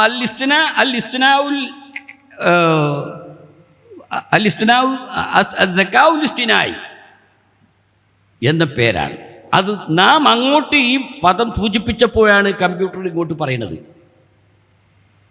അപ്പോൾ അന്തിമമായിട്ട് ഈ ചാറ്റിനെയും നമുക്ക് അംഗീകരിക്കാൻ പറ്റില്ല. പിന്നെ അതിൻ്റെ ചാറ്റിൻ്റെ ഫത്വകൾ ഉണ്ടാവും. ആ ഫത്വകൾ എന്ന് പറഞ്ഞാൽ ലോകത്തെ പണ്ഡിതന്മാരെല്ലാം കൊടുത്തതിൻ്റെ ഉള്ളടക്കമാണ്. എന്നാൽ അതിനൊരു പരിധിയുണ്ട്. കൊടുത്തതിൻ്റെ പരിധിയിൽ നിന്നിട്ട് അവർക്ക് ചെയ്യാൻ പറ്റുള്ളൂ. ഒരു കാര്യം പുതിയതാണ്, കമ്പ്യൂട്ടറിന് ഇല്ല എങ്കിൽ അവിടെ കമ്പ്യൂട്ടർ പതറും, എങ്കിലും എന്തൊക്കെ സംസാരിച്ചു കൊണ്ടിരിക്കും. അപ്പോൾ അവസാനത്തെ വാക്കായി ഈ കമ്പ്യൂട്ടറിനെ നമുക്ക് അംഗീകരിക്കാൻ പറ്റില്ല. അതേ സമയത്ത് മഹാന്മാരായ പണ്ഡിതന്മാരുടെ ഹൃദയത്തിൽ നിന്ന് വരുന്നത്, അവർ പറയുന്ന കാര്യം അവരംഗീകരിക്കുക എന്നുള്ള മാനദണ്ഡം സ്വീകരിച്ചാൽ പിന്നെ അവർക്ക് തെറ്റുപറ്റിയോ ഇല്ലേ എന്ന് നാം ചോദിക്കേണ്ട ആവശ്യമില്ല. കാരണം അവർക്ക് അതിൻ്റെ ഉത്തരവാദിത്തമുണ്ട്. കുല്ലുക്കും റായിൻ കുല്ലുക്കും മസൂലുൻ അൻ റഅയതിഹി എന്ന് പറഞ്ഞതുപോലെ അവർക്ക് അതിൻ്റെ ഉത്തരവാദിത്തമുണ്ട്. അവർ പറഞ്ഞാൽ നമുക്കത് വിശ്വാസയോഗ്യമാണ്. അതേ സമയത്ത് ആ വിശ്വാസയോഗ്യത മതപരമായി ചാറ്റ് ജിപിടിയിൽ നിന്ന് ലഭിക്കില്ല, അതിന് നിയമമില്ല. മാസം നാം കണ്ടാൽ അല്ലെങ്കിൽ വിശ്വാസയോഗ്യരായി കണ്ട് നമ്മോട് പറഞ്ഞാൽ മാസം ഓക്കെ. നേരെ മറിച്ച് നാം കണ്ടത് ശരിയല്ല, എന്തോ വെളുത്ത മേഘത്തിൻ്റെ ഭാഗമായിരുന്നു എന്നാണെങ്കിലോ അല്ലെങ്കിൽ ഈ സാക്ഷി പറഞ്ഞ ആൾക്ക് തെറ്റിയിട്ടുണ്ടെങ്കിലോ അവിടെ നമുക്ക് വിഷയമല്ല. നമുക്ക് നമ്മുടേതായ നിയമം ഇങ്ങനെയാണ്. അതേ സമയത്ത് ഇങ്ങനെയുള്ള ഭൗതിക ഉപകരണങ്ങളെ സംബന്ധിച്ചിടത്തോളം ആ ഉപകരണങ്ങളെക്കുറിച്ച് ചിന്തിക്കേണ്ടതുണ്ട്. ഇനി ആ ഉപകരണങ്ങൾ എന്ന് പറഞ്ഞാൽ സാക്ഷാൽ ബുദ്ധിയും ചിന്തയും ഉള്ളതാണെങ്കിലും അങ്ങനെ തന്നെ. അതല്ലേ വേട്ടയ്ക്ക് ഉപയോഗിക്കുന്ന നായ്. ആ നായ് പിടിച്ചു വെച്ച മൃഗത്തിൽ നമുക്ക് സംശയമുണ്ടെങ്കിൽ അത് പകുതി ഭക്ഷിച്ചു അല്ലെങ്കിൽ നേരത്തെ അത് ചത്തുപോയതാണ് എങ്കിൽ അതിനെക്കുറിച്ച് നാം ആലോചിക്കുമ്പോൾ തെളിവുണ്ടെങ്കിൽ അത് നമുക്ക് ഉപയോഗിക്കാൻ പറ്റില്ല. അതിനാണ് നായയെ പരിശീലിപ്പിക്കുന്നത്. സുലൈമാൻ നബി അലൈഹി ഇസ്ലാമിൻ്റെ സംഭവത്തിൽ നമുക്കറിയാമല്ലോ. ഹുദൂദ് വരങ്കൊത്തി പോയിട്ട് സഭയിൽ ഞാനിങ്ങനെ ഒരു രാജ്ഞിയെ കണ്ടു എന്നൊക്കെ പറഞ്ഞു. അപ്പോൾ സുലൈമാൻ നബി അലൈഹി ഇസ്ലാം പറഞ്ഞത് എന്താണ്? ഞാൻ നോക്കട്ടെ, ഞാൻ ആലോചിക്കട്ടെ. അങ്ങനെയാണ് എഴുത്ത് കൊടുത്തയക്കുന്നത്. എഴുത്തിന് രാജ്ഞിയിൽ നിന്ന് മറുപടി ലഭിച്ചു. അപ്പോഴാണ് സുലൈമാൻ നബി അലൈഹി ഇസ്ലാം ആധികാരികമായി ഔദ്യോഗികമായി അത് അംഗീകരിക്കുന്നത്. അപ്പം ഇങ്ങനെയുള്ള ഉപകരണങ്ങളുണ്ടല്ലോ, ആ ഉപകരണങ്ങളൊന്നും അന്തിമമായി അതിനെ നമുക്ക് ഉൾക്കൊള്ളാൻ കഴിയില്ല. ഇപ്പോൾ ഒരാളുടെ ഫോൺ വന്നു, അയാൾ സംസാരിക്കുന്നു, അവിടെ നമുക്ക് ഉറപ്പിക്കാമോ അയാൾ തന്നെയാണ് സംസാരിച്ചത്, അയാളുടെ ശബ്ദത്തിൽ വേറെ ആൾ സംസാരിച്ചതാണ് എന്ന് സംശയിച്ചുകൂടെ? ഇന്ന് അധികവും നടക്കുന്നത് അങ്ങനെയല്ലേ? അപ്പോൾ അതൊന്നും യഥാർത്ഥത്തിൽ അങ്ങനെയുള്ള ഭൗതിക സംവിധാനങ്ങൾ, ഈ ചാറ്റ് അടക്കം ഭൗതിക സംവിധാനങ്ങൾ ഒന്നും അന്തിമമല്ല. അതിൻ്റേതായ ആ പ്രത്യേക പരിഗണനകൾ ഉണ്ട്. പക്ഷേ അവസാന വാക്കിലത് നിയമമല്ല. അതിന് പണ്ഡിതന്മാർ തന്നെ വേണം. ഇന്ന് ആധുനിക ലോകവും അങ്ങനെ തന്നെയാണ് അംഗീകരിച്ചിട്ടുള്ളത്. അപ്പോൾ ഖുർആനെ സംബന്ധിച്ചിടത്തോളം അതിൻ്റെ റൂട്ടുണ്ട്. വിശ്വാസപരമായി 2-1 വീക്ഷണം, ശാഖാപരമായി 4-1 വീക്ഷണം. ഈ വീക്ഷണത്തിൻ്റെ അടിസ്ഥാനത്തിൽ ഖുർആൻ നമുക്ക് ലഭിച്ചു കിട്ടിയാൽ, അതിൻ്റെ ആശയം ലഭിച്ചാൽ നമുക്കത് ഉൾക്കൊള്ളാം. അവിടെ സംശയങ്ങളുണ്ടെങ്കിൽ നാം ദൂരീകരിക്കാൻ ശ്രമിക്കണം. അതേ സമയത്ത് ആധുനിക സംവിധാനങ്ങൾക്ക് ആ പ്രത്യേകതയില്ല. അതാര് സംവിധാനിച്ചതാണെങ്കിലും ശരി, ആ പ്രത്യേകതയില്ല. ഇതാണ് ഈ വിഷയത്തിൽ അടിസ്ഥാനപരമായി നാം മനസ്സിലാക്കേണ്ട കാര്യങ്ങൾ. എത്രയോ ഉദാഹരണങ്ങൾ. ഇപ്പോൾ മനുഷ്യനെപ്പോലെ ഭൗതിക വസ്തുക്കൾ, കമ്പി, കല്ല്, മണ്ണ്, ഇതെല്ലാം മനുഷ്യനെപ്പോലെ പ്രവർത്തിക്കാൻ സാധിക്കുമോ എന്നത് സംബന്ധിച്ച് ചിന്തിച്ചു കൊണ്ടിരിക്കുന്നുണ്ട്. വെറും കമ്പിയാണ്, പക്ഷേ മനുഷ്യനെ പോലെ ചിന്തിപ്പിക്കാൻ പറ്റുമോ? വെറും മൃഗമാണ്, മനുഷ്യനെ പോലെ ചിന്തിപ്പിക്കാൻ പറ്റുമോ? ആ മൃഗം പറയുന്നത് മനുഷ്യൻ ചെയ്യുന്നത് പോലെ, മനുഷ്യൻ പറയുന്നത് പോലെ അംഗീകരിക്കാൻ പറ്റുമോ? അതിനൊക്കെ നമ്മുടെ വീക്ഷണത്തിൽ അതിനൊക്കെ പരിഹാരം. നബി സല്ലല്ലാഹു അലൈഹി വസല്ലം തങ്ങൾ ഹിജ്റ പലായനത്തിന് വന്ന് അങ്ങനെ മദീനത്തെ ഖുബാ പള്ളി നിർമ്മിച്ച ശേഷം മസ്ജിദുൽ നബവി എന്ന പള്ളി നിർമ്മിക്കാനായി പോയപ്പോൾ ഖസുവ എന്ന ഒട്ടകത്തിൻ്റെ പുറത്താണ് നബി ഇരിക്കുന്നത്. ആ ഭാഗത്ത് താമസിക്കുന്ന ആ പള്ളി ഏതാണ്ട് പള്ളിയുടെ സ്ഥലം വിചാരിക്കുന്ന കൃത്യസ്ഥലമല്ല, ഏതാണ്ട് ആ മേഖലയിലെത്തിയപ്പോൾ അവിടെയുള്ള സഹാബാക്കളെല്ലാം റസൂലുള്ളാഹിൻ്റെ ഒട്ടകത്തെ പിടിച്ച് മുട്ടുകുത്തിക്കാൻ ശ്രമിച്ചു. എൻ്റെ വീട്ടിൻ്റെ മുന്നിൽ, എൻ്റെ സ്ഥാപനത്തിൻ്റെ മുമ്പിൽ മുട്ടുകുത്തണം എന്ന നിലക്ക്. റസൂലുള്ളാഹി സമ്മതിച്ചില്ല. അർസിലുഹാ ഫൈനഹാ മൗമൂറ, ആ ഒട്ടകത്തെ വിട്ടോളൂ, നിങ്ങൾ വിട്ടോളൂ, അതിനെ പിടിക്കണ്ട. ഫൈനഹാ മൗമൂറ, ആ ഒട്ടകം പ്രത്യേകം കൽപ്പിക്കപ്പെട്ടിരിക്കുന്നു. ആ ഒട്ടകം പ്രത്യേക നിയമപ്രകാരം സഞ്ചരിക്കുകയാണ്. അങ്ങനെയാണ് നിലവിൽ മസ്ജിദുൻ നബവി നിൽക്കുന്ന സ്ഥലത്ത് ഒട്ടകം സ്വന്തമായി മുട്ടുകുത്തുന്നത്. അപ്പോൾ നബി മുട്ടുകുത്താൻ പറഞ്ഞിട്ടില്ല, ഫൈനഹ മൗമൂറ എന്നാണ്. അപ്പോൾ ഒരു മൃഗത്തിനാണ് ആ സന്ദേശം ലഭിച്ചിരിക്കുന്നത്. അതിനെ സംബന്ധിച്ച് നമുക്കറിയാം, ഒന്നുകിൽ പടച്ചവൻ്റെ പ്രത്യേക നിർദ്ദേശം, വഹി എന്നോ എന്ത് പറഞ്ഞാലും ശരി, വഹി ഉണ്ടാകാല, മൃഗങ്ങൾക്ക് വഹി ഉണ്ടാകാം. അനിത്തഖദീ മിനൽ ജിബാലി ബുയൂതൻ വമിനശ്ശജരി വമ്മാ യഅരിശൂൻ സുമ്മ കുലി മിൻ കുല്ലി സമറാത്ത് ഫസ്ലുകി സുബുല റബ്ബികി ദുലുല യഖ്റുജു മിൻ ബുതൂനിഹാ ശറാബുൻ മുഖ്തലിഫുൻ അൽവാനുഹു ഫീ ശിഫാഉൻ ലിന്നാസ്. അതിൽ തേനീച്ചയെ വിശ്വസിക്കാം. തേനീച്ച വിഷാംശങ്ങൾ ആ പൂവിൽ തേനിൽ കൊണ്ടുവന്നിട്ടുണ്ടോ ഇല്ലേ എന്ന സംശയം അവിടെ ഇല്ല. അതിന് വേറെ തെളിവ് വേണം. അതാ തേനീച്ചയ്ക്ക് സന്ദേശം നൽകി, അറിയിപ്പാണ്. ഇതൊക്കെ മഹാത്ഭുതമാണ് സംഗതി. ലോകത്ത് ഏതെല്ലാം ജീവികളുണ്ട്, തേനീച്ചയേക്കാൾ വലുതും ചെറുതും പറക്കുന്നതും പറക്കാത്തതുമൊക്കെ ഏതെല്ലാം ഉണ്ട്. പക്ഷേ പ്രകൃതിയിൽ തേനീച്ചക്കാണ് ആ പ്രത്യേകത അല്ലാഹു തആല നൽകിയത്. ആധുനിക ശാസ്ത്രത്തിന് ഇതുവരെ അത് അംഗീകരിക്കുക എന്നല്ലാതെ പുതിയൊരു ജീവിയെ ഉണ്ടാക്കാൻ കഴിഞ്ഞിട്ടില്ല. എന്നാൽ ഇനി കഴിയില്ല എന്ന് നാം പറയുന്നില്ല. കാരണം പടച്ചവൻ അവൻ ഇഷ്ടപ്പെട്ടവർക്ക് ഇഷ്ടപ്പെട്ട നിലക്കും ഇഷ്ടപ്പെടാത്തവർക്ക് പരീക്ഷണത്തിൻ്റെ അടിസ്ഥാനത്തിലെല്ലാം കഴിവ് കൊടുക്കും. അതുകൊണ്ട് നമുക്ക് ഒന്നും നിഷേധിക്കാൻ പറ്റില്ല. എല്ലാം ഖുലില്ലാഹുമ്മ മാലിക്കൽ മുൽക്ക് തൂത്തിൽ മുൽക മൻ തശാ വതൻസിഉൽ മുൽക മിമ്മൻ തശാ വതുഇസ്സു മൻ തശാ വതുസില്ലു മൻ തശാ ബിയദിക്കൽ ഖൈർ ഇന്നക അലാ കുല്ലി ഷൈഇൻ ഖദീർ തൂലിജുൽ ലൈല ഫിന്നഹാരി വതൂലിജുൻ നഹാറ ഫില്ലൈലി വതുഖ്രിജുൽ ഹയ്യ മിനൽ മയ്യിതി വതുഖ്രിജുൽ മയ്യിത മിനൽ ഹയ്യ വതർസുഖു മൻ തശാ ബിഗൈരി ഹിസാബ്. അവിടെയാണ് നമ്മുടെ കണക്ക്. വതർസുഖു മൻ തശാ ബിഗൈരി ഹിസാബ്. നബിയെ പറയണം, ഖുലില്ലാഹുമ്മ നബിയെ പറയണം, അല്ലാഹുമ്മ എന്ന് പറഞ്ഞങ്ങനെ പറയണം, നീയാണെല്ലാം ചെയ്യുന്നത്. വതർസുഖു മൻ തശാ ബിഗൈരി ഹിസാബ്. നീ വിചാരിച്ചവർക്ക് കണക്കും കയ്യും പരിധിയുമില്ലാതെ നീ നൽകും. മന്തശാ എന്നാ പറഞ്ഞത്. ആ മണ്ണ് എല്ലാവർക്കും ബാധകമാണ്. വിശ്വാസിക്ക് ബാധകമാണ്, അവിശ്വാസിക്ക് ബാധകമാണ്. പക്ഷെ വിശ്വാസിക്ക് പടച്ചവന്റെ അനുഗ്രഹത്തിന്റെ അടിസ്ഥാനത്തിൽ കൊടുക്കുന്നു, അവിശ്വാസിക്ക് പരീക്ഷണത്തിന്റെ അടിസ്ഥാനത്തിൽ കൊടുക്കുന്നു. ഇന്നത്തെ ഏത് സംവിധാനവും ഏത് കണ്ടുപിടുത്തവുമെല്ലാം ഇതിൻ്റെ പരിധിയിലാണ്. അത് സംഭവിക്കില്ല, ഇത് സംഭവിക്കില്ല എന്നൊന്നും നമുക്ക് പറയാൻ പറ്റില്ല. ഇപ്പോൾ റോബോട്ടിൻ്റെ കാലാണ് അല്ലേ? റോബോട്ടിൻ്റെ കാലാണ്. ഓഫീസിൽ ചെന്നാൽ റോബോട്ടുണ്ടാവും, നമ്മളെപ്പോലെ സംസാരിക്കും. ചിലപ്പോൾ മുതലാളിനോട് ചൂടാകും. നാളെ റിപ്പോർട്ടുണ്ടായിരുന്നു, മുതലാളി വല്ലാതെ ശല്യം ചെയ്തപ്പോൾ നായിൻ്റെ വേന പോടാ ഈ ആരടാ എന്ന് പറഞ്ഞിട്ട് സംസാരിച്ചു എന്നാ സോഷ്യൽ മീഡിയയിൽ പോയി കണ്ടാൽ ഇപ്പം പറഞ്ഞ മാതിരി തന്നെ നമുക്ക് അങ്ങനെ വിശ്വസിക്കാനൊന്നും പറ്റൂല. എന്നാലും അങ്ങനെയാണ്. എന്നാൽ ഇവിടെ ഒരു വലിയ ദൈവീക റോബോട്ട് വരാനിരിക്കും.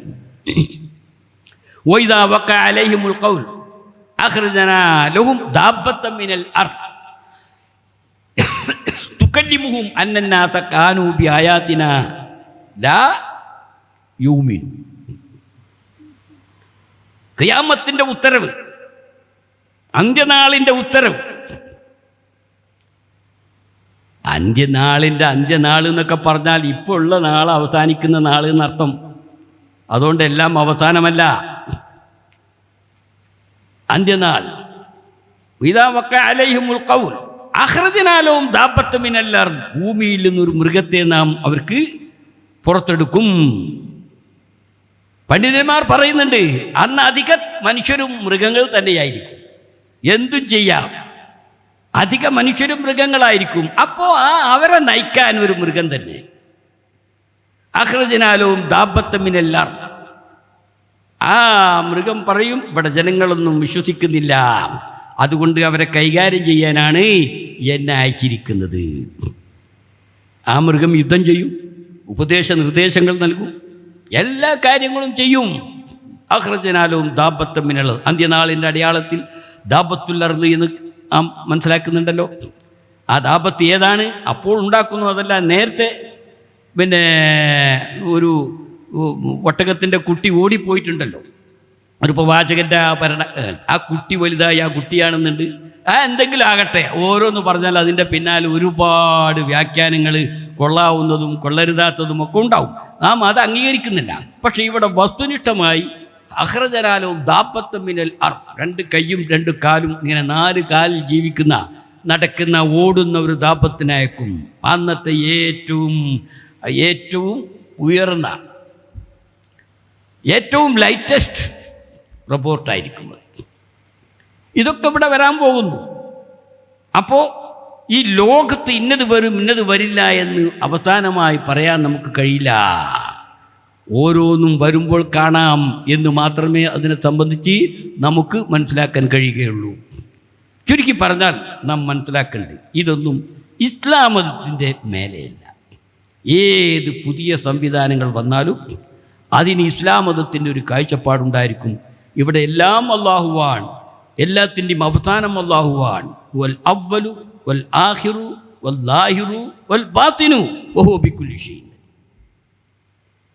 അതാണ് നമ്മുടെ പ്രഖ്യാപനം, അതാണ് ഖുർആന്റെ പ്രഖ്യാപനം. ഹുവൽ അവ്വൽ, എല്ലാത്തിൻ്റെയും തുടക്കം. അവനിൽ നിന്നാണ് എല്ലാം ഉണ്ടായത്. ശാസ്ത്രവും സാങ്കേതികത്വവും എല്ലാം അല്ലാഹുവിൽ നിന്നാണ് ഉണ്ടായത്. ഹുവൽ അവ്വൽ വൽ ആഖിർ, ഇനിയെല്ലാം അവസാനിക്കുന്നതും അവനെക്കൊണ്ട് തന്നെയാണ്. അവസാനം നിലനിൽക്കുന്ന അവനാണ്. ഈ ലോകങ്ങളെല്ലാം എത്രത്തോളം പണ്ഡിതന്മാർ പറയുന്നത് അത് നമുക്ക് എല്ലാം വിശ്വസിക്കാൻ പറ്റുമെന്നല്ല. നരകം തന്നെ കുറേ കാലം കഴിഞ്ഞാൽ നരകം തന്നെ പിന്നെ ഇല്ലാതെയാകും. ജനങ്ങൾ താമസിച്ച് അവരുടെ ആഗ്രഹം തീർന്ന് ഇനിയിപ്പോൾ അതിൻ്റെ ആവശ്യമില്ല, നമ്മളൊന്ന് പുറത്തു പോകുക എന്ന് വിചാരിക്കണ കാലം ഉണ്ടാകാം എന്ന് പറയുന്നവരുമുണ്ട്. വിശ്വസിക്കണമെന്നല്ല ഞാൻ പറയുന്നത്. ഇങ്ങനെ എന്തെല്ലാം വന്നാലും പോയാലും എല്ലാത്തിൻ്റെയും അവസാനം, അതിൻ്റെ എല്ലാം പിന്നിൽ അവശേഷിക്കുന്നവൻ അല്ലാഹു ആയിരിക്കും. വൽ അവ്വലു വൽ ആഖിറു വൽ ലാഹിറു, എല്ലാത്തിൻ്റെയും ബാഹ്യം അവനാണ്, എല്ലാത്തിൻ്റെയും ബാഹ്യം അവനാണ്. ഇവിടെ പലതും കാണുന്നു. എല്ലാത്തിൻ്റെയും ബാഹ്യം അവനാണ്. വൽ ബാത്തിൻ, അന്തരവും അവനാണ്. ചുരുക്കി പറഞ്ഞാൽ മുഴുവൻ അല്ലാഹുവാണ്. ആ അല്ലാഹുവാണ് ഇവിടെ ഈ കാര്യങ്ങളെല്ലാം നിയന്ത്രിച്ചു കൊണ്ടിരിക്കുന്നത്. ഇതിൻ്റെ അപ്പുറം ഒരു ലോകത്തിന് അല്ലെങ്കിൽ ഒരു സൃഷ്ടിക്ക്, ഒരു ശാസ്ത്രജ്ഞന് പോകാൻ കഴിയില്ല. ഇതാണ് അടിസ്ഥാനപരമായി നാം മനസ്സിലാക്കേണ്ടത്. സമയത്രയായി? 40 11, അതായത് 40 മിനിറ്റായോ എന്നാണ് ചോദിക്കണത്. അതാ, ശരി. അപ്പോൾ സംഗതികൾ ഇങ്ങനെയാണ്. ഈ വിഷയം നാം മനസ്സിലാക്കണം. പ്രത്യേകിച്ച് ഇന്നത്തെ കാലത്തും നമ്മുടെ വിദ്യാർത്ഥികൾ മനസ്സിലാക്കേണ്ടത് അതിൻ്റേതായ രൂപത്തിൽ മനസ്സിലാക്കണം. അതുമായി ബന്ധപ്പെട്ട ഭൗതികമായ ശാസ്ത്രീയമായ പഠനത്തിന് പണ്ഡിതന്മാർ പുസ്തകങ്ങൾ എഴുതിയിട്ടുണ്ട്. ഞാനിതിനെക്കുറിച്ച് പഠിച്ചപ്പോൾ 2 പുസ്തകമാണ് ഇതിനെ സംബന്ധിച്ച് പഠിച്ചത്. പക്ഷെ അത് രണ്ടും വെറും ഭൗതികമാണ്. അതിൽ നാമുമായി ബന്ധപ്പെടുത്തിയിട്ട് യാതൊന്നുമില്ല, എല്ലാം ഭൗതികമാണ്. അപ്പോൾ ഭൗതികമായ കാഴ്ചപ്പാട് നമുക്കുണ്ടാകണം. പക്ഷേ അതല്ല അവസാനത്തെ കാഴ്ചപ്പാട്. നമ്മുടെ ഈ പ്രമാണവുമായി തട്ടിച്ചു നോക്കണം. ഖുർആനുമായി ഉസ്താദ് ഇപ്പോൾ ഖുർആൻ്റെ പല കാര്യങ്ങളും പറഞ്ഞു. അങ്ങനെയുള്ള കാര്യങ്ങളുമായി തട്ടിച്ചു നോക്കണം. എന്നിട്ട് എവിടെയാണ് ശരി എന്നുണ്ടെങ്കിൽ ആ ശരി ഖുർആൻ്റെ അടിസ്ഥാനത്തിൽ നാം വിലയിരുത്തണം. അതായിരിക്കണം നമ്മുടെ വീക്ഷണം. ഒരിക്കലും ഖുർആന് തെറ്റില്ല, ഇസ്ലാമിക പ്രമാണങ്ങൾക്ക് തെറ്റില്ല. തെറ്റുണ്ട് എന്ന് നമുക്ക് തോന്നുന്നെങ്കിൽ അത് നാം തിരുത്തണം. ലോകത്ത് യൂറോപ്യന്മാർ പലരും വഴിപേച്ചു പോയി. കാരണം അവർ ശാസ്ത്രത്തെ അന്തിമമായി അംഗീകരിച്ചു. എന്നാൽ അവിടെ ഹംദ യൂസുഫിനെ പോലുള്ള വലിയ ചിന്തകന്മാർ, പണ്ഡിതന്മാർ, ബൂത്തിയെപ്പോലുള്ള ചിന്തകന്മാർ, അവരെല്ലാം ഖുർആൻ വ്യാഖ്യാനിച്ചു. ഖുർആൻ്റെ അടിസ്ഥാനത്തിലേക്ക് ശാസ്ത്രത്തെ കൊണ്ടുവന്നു. ഈ നിലയ്ക്ക് ഇതിനു വേണ്ടിയായിരിക്കണം നാം ചിന്തിക്കുന്നത്. നമ്മുടെ ഡിഗ്രിയും PGയും നമ്മുടെ റിസർച്ചും എല്ലാം ഈ തരത്തിലായിരിക്കണം. ഖുർആനെ മനസ്സിലാക്കി, അങ്ങനെ ലോകത്തെ മനസ്സിലാക്കി, ലോക ഗ്രന്ഥങ്ങളെ വിലയിരുത്തി, അതെല്ലാം ഖുർആനോട് ഇങ്ങോട്ട് ഒപ്പിക്കുന്ന അവസ്ഥയിലേക്ക് നാം വരണം. അപ്പോഴാണ് നമ്മുടെ ഈ വിദ്യാഭ്യാസത്തിൻ്റെയും നമ്മുടെ പ്രവർത്തനത്തിൻ്റെയും അടിസ്ഥാനത്തിൽ നാം ഒതുങ്ങുന്നു. അതിന് അല്ലാഹു തആല നമുക്ക് തൗഫീക്ക് ചെയ്യുമാറാകട്ടെ എന്ന് പ്രാർത്ഥിക്കുന്നു. എനിക്ക് നിങ്ങളോട് പറയാനുള്ളത് ഈ പറഞ്ഞതിൻ്റെ ഉള്ളടക്കം തന്നെ ചിന്തിക്കണം. നാം ചിന്തിക്കണം. ലോകത്ത് എന്തൊരു പ്രശ്നം വന്നാലും നിങ്ങൾ അതിനെക്കുറിച്ച് ചിന്തിക്കണം. ഒരു പുതിയ മനുഷ്യനിത ശാസ്ത്രീയമായി ജനിച്ചിരിക്കുന്നു, ജനിപ്പിക്കപ്പെട്ടിരിക്കുന്നു എന്ന് കണ്ടാൽ നിങ്ങൾ ആ മനുഷ്യനെക്കുറിച്ച് ചിന്തിക്കണം. ആ മനുഷ്യന് പിന്നെ തെക്ലീഫുണ്ടോ, പടച്ചവൻ്റെ നിയമമുണ്ടോ, നിസ്കാരമുണ്ടോ, നോമ്പുണ്ടോ? ഉണ്ടാക്കിയ ശാസ്ത്രജ്ഞൻ പറയും ഏടാഴ്ച നിസ്കരിക്കൊന്നും വേണ്ട, കാരണം അയാൾ നിസ്കരിക്കണില്ല. അപ്പോൾ ഉണ്ടാക്കിയാൽ പറയും ഇജ്ജ് നിസ്കരിക്കണ്ട, ഞാനാണ് എന്നെ ഉണ്ടാക്കിയത്. അപ്പോൾ ഇയാൾ ചോദിക്കും നിങ്ങളാരെ ഉണ്ടാക്കിയെന്ന് ചോദിക്കും. ആ ബുദ്ധിയുള്ള മനുഷ്യനാണെങ്കിൽ ചോദിക്കും നിങ്ങളാരാണ് ഉണ്ടാക്കിയതെന്ന് ചോദിക്കും. അങ്ങനെ പോയാൽ ഇയാൾക്ക് മറുപടി ഉണ്ടാകില്ല. അപ്പോൾ ഒരു പുതിയ വിഷയം വന്നാൽ നമ്മൾ ചിന്തിക്കണം. ഒരു വിഷയം വരുന്നതിന് മുമ്പ് ചിന്തിക്കണം, വന്നാലോ എന്ന നിലയ്ക്ക് ചിന്തിക്കണം. വന്ന് പെട്ട ശേഷം ചിന്തിക്കുന്നതിലേറെ നമുക്ക് പഠിക്കാനും വിലയിരുത്താനും സൗകര്യം വന്ന് പെടും മുമ്പ് ചിന്തിക്കലാണ്. അഡ്വാൻസായി നാം ചിന്തിക്കണം ലോകത്തെക്കുറിച്ച്. ഇങ്ങനെ ഉണ്ടായാലോ? അതല്ല നമ്മുടെ കർമ്മശാസ്ത്ര പണ്ഡിതന്മാർ അല്ലേ? നമ്മുടേത് 4 മദ്ഹബ്, 2 തരീഖത്ത് എന്ന് വെച്ചാൽ 2 തൗഹീദ്. 2 തൗഹീദില്ല, ഒറ്റ തൗഹീദേ ഉള്ളൂ. ചില വീക്ഷണങ്ങളിൽ മാത്രമേ വ്യത്യാസമുള്ളൂ. അശ്അരി മാതുരീദി തൗഹീദിൽ വ്യത്യാസമില്ല. അത് ചില വീക്ഷണങ്ങൾ അങ്ങോട്ടും ഇങ്ങോട്ടും പോകുന്നു എന്നുള്ള അതിൻ്റെ അടിസ്ഥാനമൊക്കെ ഒന്നാണ്. അതുകൊണ്ടാണ് അത് 2ഉം സുന്നത്ത് ജമാഅത്തായത്. അല്ലെങ്കിൽ വീക്ഷണങ്ങൾ എത്രയുണ്ട്. അതുപോലെ 4 മദ്ഹബ്, 4 മദ്ഹബിൻ്റെ ഇമാമിങ്ങൾ ലോകത്തെ എല്ലാ കാര്യങ്ങളും, വരാനിരിക്കുന്ന എല്ലാ കാര്യങ്ങളും പറഞ്ഞിട്ടുണ്ട്. വെറുതെ അല്ല ഈ 4ൻ്റെ പിന്നാലെ പോകുന്നത്. അവരുടെ ഗ്രന്ഥങ്ങളൊന്ന് നോക്കണം. നാം നമ്മുടെ ദർസിൽ നമുക്ക് നിശ്ചയിക്കപ്പെട്ട വിഷയങ്ങൾ മാത്രമാണ് പഠിക്കുന്നത്. അതേ സമയത്ത് ധാരാളം ഗ്രന്ഥങ്ങൾ മുസ്ലിം ലോകത്തെ പണ്ഡിതന്മാർ ഇന്ത്യയിൽ തന്നെ എഴുതിയ ഫതാവ ആലംഗീരിയ തുടങ്ങിയ ഇന്ത്യൻ പണ്ഡിതന്മാർ എഴുതിയ വലിയ വലിയ വലിയ ഫത്വൻ്റെ ഗ്രന്ഥങ്ങളുണ്ട്. കേരളത്തിലെ ഉസ്താദ് അമീർ റളിയല്ലാഹു തആല അൻഹു അവരെ പോലത്തെ എഴുതിയവരുണ്ട്. ഇതെല്ലാം നോക്കിയാൽ ലോകത്ത് വരാനിരിക്കുന്ന എല്ലാ കാര്യങ്ങളെക്കുറിച്ചും അവർ ചർച്ച ചെയ്തു. അത് നോക്കാൻ നാം തയ്യാറാകണം, അത് നാം പഠിക്കാൻ തയ്യാറാണ്. അതാണ് നമ്മുടെ ആ റിസർച്ച് എന്നൊക്കെ പറയും. അള്ളാഹു തൗഫീഖ് ചെയ്യുമാറാകട്ടെ. ആമീൻ എന്ന് പ്രാർത്ഥിച്ചു എൻ്റെ വാക്കുകൾ ഞാൻ അവസാനിപ്പിക്കുന്നു. അസ്സലാമു അലൈക്കും.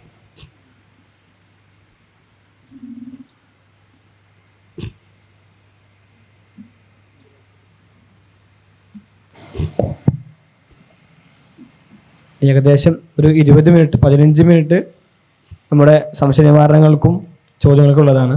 വിദ്യാർത്ഥികൾക്ക് സംശയം ഉണ്ടെങ്കിൽ ചോദിക്കാം.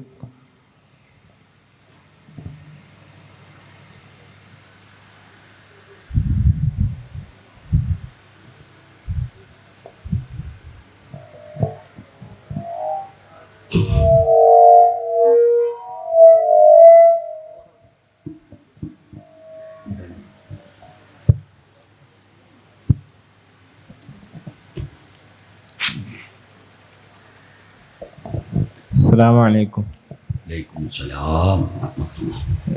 ഇപ്പോൾ ഈ ഇലക്ട്രോണിക് മ്യൂസിക് ഇൻസ്ട്രുമെൻറ്റ്സ് വെച്ചുകൊണ്ട് മ്യൂസിക് ഉണ്ടാക്കുന്നതിനെ കുറിച്ച് പഠനങ്ങൾ നടക്കുന്നുണ്ട്.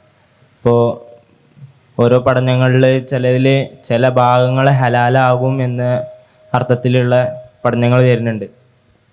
അപ്പോൾ നമ്മൾ ഈ AI യൂസ് ചെയ്തുകൊണ്ട് AIക്ക് നമ്മൾ ഇന്ന രീതിയിലൊരു മ്യൂസിക് ഉണ്ടാക്കണം എന്ന് പറഞ്ഞ് കൊടുത്തു കഴിഞ്ഞാൽ അത് ഉണ്ടാക്കി തരും. അപ്പോൾ അത് ചെയ്യുന്നതിൻ്റെ ഹുക്കം എന്താ? പിന്നെ അതിൻ്റെ ഹുക്കം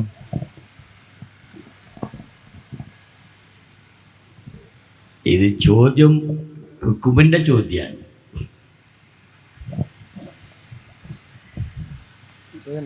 അത് നേരിട്ട് നമ്മുടെ വിഷയമാണോ അല്ലയെന്ന് ഇപ്പോൾ ഞാൻ അതിനെക്കുറിച്ച് ചിന്തിക്കണില്ല. ഒരു ഹുക്കുമിൻ്റെ ഭാഗമാണ് അത്. ഏതാകട്ടെ, അങ്ങനെ മ്യൂസിക് അതായത് സംഗീതം അതിനെ സംബന്ധിച്ചിടത്തോളം മുസ്ലിം ലോകത്തെ പണ്ഡിതന്മാരിൽ ചെറിയ അഭിപ്രായ വ്യത്യാസങ്ങളൊക്കെ പറഞ്ഞു വരുന്നുണ്ട്. ഇപ്പോൾ തെരീക്കത്തിൻ്റെ ഉയർന്ന സൂഫിയാക്കൾ അവർ ദിക്റ് ചെല്ലാനും മറ്റുമൊക്കെയുള്ള മാനസികമായ ശക്തിക്ക് ശാസ്ത്രം പറയുന്നത് ഈ സംഗീതം ബുദ്ധിയെ വികസിപ്പിക്കും, കൂടുതൽ ചിന്തിക്കാൻ ഉപകരിക്കും, ശരീരത്തിന് മൊത്തം ആരോഗ്യം നൽകുമെന്നൊക്കെയാണ് ശാസ്ത്രം പറയുന്നത്. ഈ ശാസ്ത്രം ഇന്നത്തെ രൂപത്തിലല്ലെങ്കിലും മുൻഗാമികളായ പണ്ഡിതന്മാർ വിലയിരുത്തിയതാണ്. അതുകൊണ്ട് ദിക്റ് ചൊല്ലാനും ഹൽക്കയിൽ സംബന്ധിക്കാനും കൂടുതൽ അതിനുള്ള ആവേശം ലഭിക്കാനുമൊക്കെ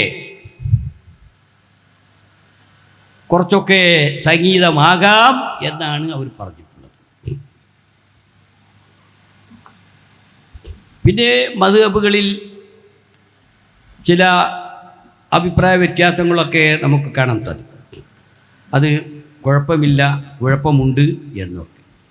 ഏതായാലും നല്ല ഒരു ലക്ഷ്യത്തിന് വേണ്ടി അതാകാം എന്നുള്ളിടത്താണ് ലോക പണ്ഡിതന്മാരിൽ ചിലരെല്ലാം നിലകൊള്ളുന്നത്.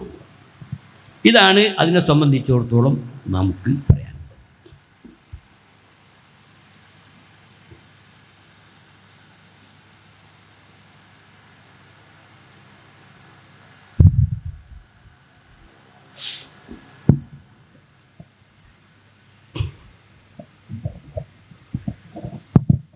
അസ്സലാമു അലൈക്കും. ഈ പൂർണ്ണമായും ഭൗതികമായിട്ടുള്ളൊരു ശാസ്ത്രത്തിൻ്റെ ഓരോ കാര്യങ്ങൾ നമ്മൾ ഖുർആനിലുള്ള ഓരോ ആയത്തിലെയും ഖുർആനിലേക്ക് കൊണ്ടുവരുമ്പോൾ, മാറിക്കൊണ്ടിരിക്കുന്ന ശാസ്ത്രത്തെ ഖുർആനിലേക്ക് കൊണ്ടുവരുമ്പോൾ ഈ ശാസ്ത്രം മാറുമ്പോൾ അത് ഖുർആനിലും കൂടിയും അതിന് നല്ലത് നമ്മൾ അങ്ങനെ ചെയ്യണേക്കാൾ നല്ലത് കൃത്യമായുള്ള ഒരു സാധനം ഖുർആനിൽ നിന്ന് നമ്മൾ കണ്ടുപിടിക്കലാണോ അതോ ഓരോ ശാസ്ത്രവും നമ്മൾ ഖുർആനിലേക്ക് തന്നെ ബന്ധപ്പെടുത്തി കൊണ്ടുവരുന്നതാണോ? അതായത് രാജ്യത്ത് അല്ലെങ്കിൽ ലോകത്ത് ശാസ്ത്രീയമായി ചിന്തിക്കുന്ന, ശാസ്ത്രത്തെ ഏതാണ്ട് അവസാനത്തെ മാനദണ്ഡമായി കാണുന്ന കുറേ ആളുകൾ മുസ്ലിങ്ങളായിട്ടുണ്ട്. അവരെ ഇസ്ലാം മതത്തിലേക്ക്, ഖുർആനിലേക്ക് കൂടുതൽ അടുപ്പിക്കാൻ അവരോട്, അവരുടെ ചിന്തയോട് താതാത്മ്യം പുലർത്തിക്കൊണ്ട് കാര്യങ്ങൾ പറയാൻ ശ്രമിക്കുക എന്നുള്ളത് ഒരു നല്ല കാര്യമാണ്. അവരെയും കൂടെ ഇതിലേക്ക് ആകർഷിപ്പിക്കുക എന്നുള്ളത്. എന്നാൽ ഒരിക്കലും ശാസ്ത്രത്തിൻ്റെ പുതിയൊരു നിഗമനം അത് അവസാനത്തെ ഒരു മാനദണ്ഡമായി നാം കാണരുത്. ആ നിലക്കുള്ള ഒരു പ്രയോഗമോ അല്ലെങ്കിൽ ഒരു ലേഖനമോ ഒരു പ്രസംഗമോ ഒരു തീരുമാനമോ നമ്മിൽ നിന്നുണ്ടാകരുത്. എപ്പോഴും ശാസ്ത്രം മാറാം എന്ന കാഴ്ചപ്പാടുകളോട് കൂടെ തന്നെ നമുക്ക് മനസ്സിലാക്കാൻ സാധിക്കും. ഇപ്പോൾ ഉദാഹരണമായി പറഞ്ഞാൽ, ഇപ്പോൾ നമ്മൾ ഉത്തരവാദപ്പെട്ട ഒരു ഉസ്താദിനെ അല്ലെങ്കിൽ ഒരു ഖാദിയെ അല്ലെങ്കിൽ ഒരു മുഫ്തിയെ നിയോഗിച്ചു എന്ന് വിചാരിക്കുക. ഏതുവരെയാണ് അതിൻ്റെ നിലനിൽപ്പ്? അദ്ദേഹം ഷറൈന് എതിരായ നിലയ്ക്ക് നീങ്ങുന്നു, പ്രവർത്തിക്കുന്നു, ഫത്വ കൊടുക്കുന്നു എന്ന് കണ്ടാൽ അപ്പം അവിടെ നിർത്തും. എന്നല്ലാതെ ഇയാൾ ഏത് അന്ത്യനാൾ വരെ ഇയാൾ മുഫ്തിയാണ്, അന്ത്യനാൾ വരെ ഇയാൾ ഖാദിയാണ്, അന്ത്യനാൾ വരെ ഇയാളെ നാം അംഗീകരിക്കുന്നു എന്നൊന്നും പറയാൻ പറ്റില്ല. അതിനൊക്കെ അതിൻ്റേതായ കാലഗണനയുണ്ട്, പരിധിയുണ്ട്. ആ നിലക്കാകാം. അതെല്ലാ സംഗതികളും അങ്ങനെ തന്നെയാണ്. അപ്പോൾ ശാസ്ത്രത്തെ അവസാന മാനദണ്ഡമാക്കാൻ പറ്റില്ല. ശാസ്ത്രം ഭൗതിക ചിന്തയുടെ മാർഗമാണ്. ആ നിലയ്ക്ക് ചെയ്യാം, അത്രയേ ഉള്ളൂ. എല്ലാ കാര്യങ്ങളും ഇപ്പോൾ എന്തെല്ലാം കാര്യങ്ങൾ ഇപ്പോൾ പിന്നെ നമ്മുടെ പ്രായം ചേർന്ന ഉസ്താദുമാരും ഒക്കെ പറയുന്നത് കേട്ടിട്ടുണ്ട്. ഈ ഇംഗ്ലീഷ് ക്ലോസറ്റ് ഇല്ലായിരുന്നുവെങ്കിൽ എന്ത് ചെയ്യും? അപ്പോൾ ഇംഗ്ലീഷിൽ മറക്കിയിരിക്കുക. അതില്ലായിരുന്നുവെങ്കിൽ എന്ത് ചെയ്യും? അതുപോലെ പല കാര്യങ്ങളും. പക്ഷെ അതെല്ലാം അതിലൊക്കെ നമ്മുടെ നിയമങ്ങൾ നാം പാലിച്ചുകൊണ്ട് മുന്നോട്ട് പോകും. എല്ലാ കാര്യങ്ങളും, വാഹനത്തിൽ കയറുകയാണെങ്കിൽ, എന്തിൽ കയറുകയാണെങ്കിലും, ഇനി ആകാശത്തേക്ക് പോകുന്ന പേടകങ്ങളിൽ, വാഹനങ്ങളിൽ നാം കയറുകയാണെങ്കിൽ ഒക്കെ അതിൻ്റെ ഒരു നിയമമുണ്ട്. പക്ഷേ അതൊന്നും അവസാനത്തെ മാർഗമല്ല. അതിനെക്കുറിച്ച് അത്രമാത്രമേ വിശ്വസിക്കാവൂ. ഏത് കാര്യവും അങ്ങനെ തന്നെയാണ്. അപ്പോൾ നമ്മുടെ മാനദണ്ഡങ്ങൾക്കെല്ലാം കാത്തു സൂക്ഷിച്ചു. ആരോടും, അതിന് ശാസ്ത്രമല്ല, ആരോടും നമുക്ക് സഹകരിക്കാം, പ്രശ്നമില്ല. നമ്മുടെ നിയമം പാലിക്കണം. ആർക്കും ഇത് തീരെ എഴുതി കൊടുക്കാൻ പറ്റില്ല. ഞങ്ങളെല്ലാം നിങ്ങളെ ഏൽപ്പിച്ചു, ഇനിയല്ല നിങ്ങൾ പറയുന്നത് പോലെ എന്ന് പറയാൻ പറ്റില്ല, അതാരോടും പറയാൻ പറ്റില്ല. അതെല്ലാം അങ്ങനെ തന്നെയല്ലേ, എല്ലാം അങ്ങനെ തന്നെയാണ്. ഇപ്പം 4 മദ്ഹബും അങ്ങനെ തന്നെയല്ലേ, 4 മദ്ഹബും ശരിയാണ്. പക്ഷേ ചില പണ്ഡിതന്മാർ അതിൽ ചിലതാണ് തിരഞ്ഞെടുത്തിരിക്കുന്നത്, അവർക്ക് അതിനോടാണ് കൂടുതൽ താല്പര്യം. എന്നാൽ മറ്റ് തെറ്റാണെന്ന അഭിപ്രായം അവർക്കുണ്ടാകില്ല, പക്ഷേ അവർക്കിതാണ് ശരി, കൂടുതൽ ശരി എന്ന് തോന്നുക. ഇതാണ് അതിനെ സംബന്ധിച്ച് പറയാനുള്ളത്.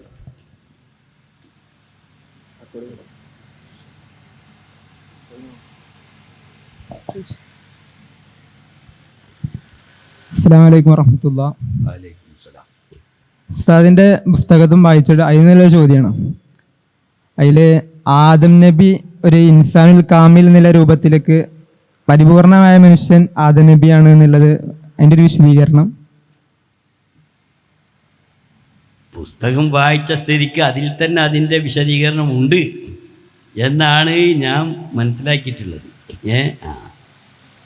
അതല്ല ചിലപ്പം അത് വേണ്ടത്ര മനസ്സിലായിട്ടുണ്ടാകില്ല.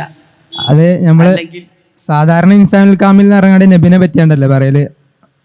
നബിയെ സംബന്ധിച്ച് ഇൻസാനുൽ അക്മലാണ്. ഇൻസാനുൽ കാമിൽ, അതിനപ്പുറത്തൊരു അക്മലുണ്ടല്ലോ. നബി ഇൻസാനുൽ അക്മലാണ്. ചിലർ ഇൻസാനുൽ കാമിൽ എന്ന് പറയുമ്പോൾ അതിപ്പോൾ രണ്ടിനും രണ്ട് പരിഗണനയാണ്. അപ്പോൾ അള്ളാഹു റാസിഖാണ് എന്ന് പറഞ്ഞാൽ ഒരു അർദക്ക് അവിടെ അപ്പുറത്തില്ല. അപ്പോൾ ഓരോ പദത്തിനും അതിൻ്റേതായ പ്രത്യേക അർത്ഥങ്ങൾ ചില സമയത്ത് നിർണ്ണയിക്കപ്പെടും. അത് ഭാഷയിൽ ഒതുങ്ങിക്കൊണ്ട് ഭാഷൻ്റെ അപ്പുറത്തുള്ള സംഗതികളാണ്. അപ്പോൾ ആദം നബി അലൈഹിസ്സലാം എന്ന് പറഞ്ഞാൽ ഇവിടെ മനുഷ്യകുലത്തിൽ ലോകത്ത് ആരെല്ലാം ജീവിച്ചു പോയി. ആ പുസ്തകം വായിച്ചിട്ടുണ്ടെങ്കിൽ മനസ്സിലായിരിക്കും. എന്ത് അസ്തക്ബർത അം കുന്ത മിനൽ ആലീൻ, പിശാചിനോട് സുജൂദ് ചെയ്യാൻ പറഞ്ഞു അല്ലാഹു തആല. ഇബ്ലീസ് സുജൂദ് ചെയ്തില്ല. അൻ്റെ ഹൈറും മിന്നു എന്ന് പറഞ്ഞപ്പോൾ അള്ളാഹ് ചോദിച്ചത് എന്താണ്? അസ്തക്ബർത, നീ അഹങ്കരിച്ചോ? അതല്ല അം കുന്ത മിനൽ ആലീൻ, നീ ഉയർന്ന വിഭാഗം ഏലിയൻസ്. ശാസ്ത്രം ഏലിയൻസ് എന്നാ, അത് ആലിന്ന് പോന്നതാ. ഇതൊന്നുമല്ലാതെ ഇതിൻ്റെ അപ്പുറത്തുള്ള ലോകത്താണ് നീ, അവിടേക്ക് ഈ നിയമം ബാധകല്ല. ആ നിലക്ക് മനസ്സിലാക്കിയതാണോ? എന്താകട്ടെ, അതൊരു സംഭവം. അങ്ങനെ ഇവിടെ മേലയിലും താഴെയിലും ഒരുപാട് ജീവികൾ വന്നു. മനുഷ്യർ തന്നെ പല രൂപത്തിലും വന്നു. പല രൂപത്തിലും, എന്ന് വെച്ചാൽ പല മൃഗങ്ങളുടെ രൂപത്തിലുമല്ല, അവരുടെ സ്വഭാവത്തിലും മറ്റുമൊക്കെ പല രൂപത്തിലും വന്നു. സുമ്മ ബാഴ്സനാക്കും ഇമ്പൗതി മൗത്തിക്കും, നിങ്ങൾ മരിച്ച ശേഷം നിങ്ങളെ പുനർജീവിപ്പിച്ചു എന്ന് മൂസാ നബിൻ്റെ ആളുകളോട് പറഞ്ഞു. ലോകത്ത് പലതും നടന്നുപോയി. ആദം നബി അലൈഹിസ്സലാം ഈ ഹോമോസാപ്പിയൻസ്, അതാണ് ഏറ്റവും ബുദ്ധിയും മനുഷ്യകുലത്തിൽ ഏറ്റവും ബുദ്ധിയും ചിന്തയുമുള്ള ആ ഹോമോസാപ്പിയൻസിൻ്റെ പിതാവാണ് ആദം നബി അലൈഹിസ്സലാം എന്നുള്ളതാണ് ആധുനിക മുസ്ലിം ലോക പണ്ഡിതന്മാർ അംഗീകരിച്ചിട്ടുള്ളത്. അതാണ് ആദം നബി അലൈഹിസ്സലാമിനെ സംബന്ധിച്ച് മനുഷ്യ പിതാവ്, ആ ഹോമോസാപ്പിയൻസിൻ്റെ പിതാവ് അല്ലെങ്കിൽ പിതാമഹൻ അദ്ദേഹത്തെ സംബന്ധിച്ച് കാമിൽ എന്ന് പറഞ്ഞാൽ അതിനൊരർത്ഥമുണ്ട്, അക്മൽ എന്ന് പറഞ്ഞാൽ അതിനൊരർത്ഥമുണ്ട്. നബി സല്ലല്ലാഹു അലൈഹി വസല്ലം തങ്ങളെ സംബന്ധിച്ച് അൽ ഇൻസാനുൽ കാമിൽ എന്ന് പറഞ്ഞാലും അർത്ഥമുണ്ട്. എന്നാൽ നബി ഇൻസാനുൽ കാമിലാണ്, വേറെ ആർക്കും ആ പേര് പറയാൻ പാടില്ല എന്ന് എവിടെയുമില്ല. അതെല്ലാം നമ്മൾ സാഹചര്യത്തിൻ്റെ അടിസ്ഥാനത്തിലും മറ്റുമൊക്കെ മനസ്സിലാക്കേണ്ട കാര്യങ്ങളാണ്.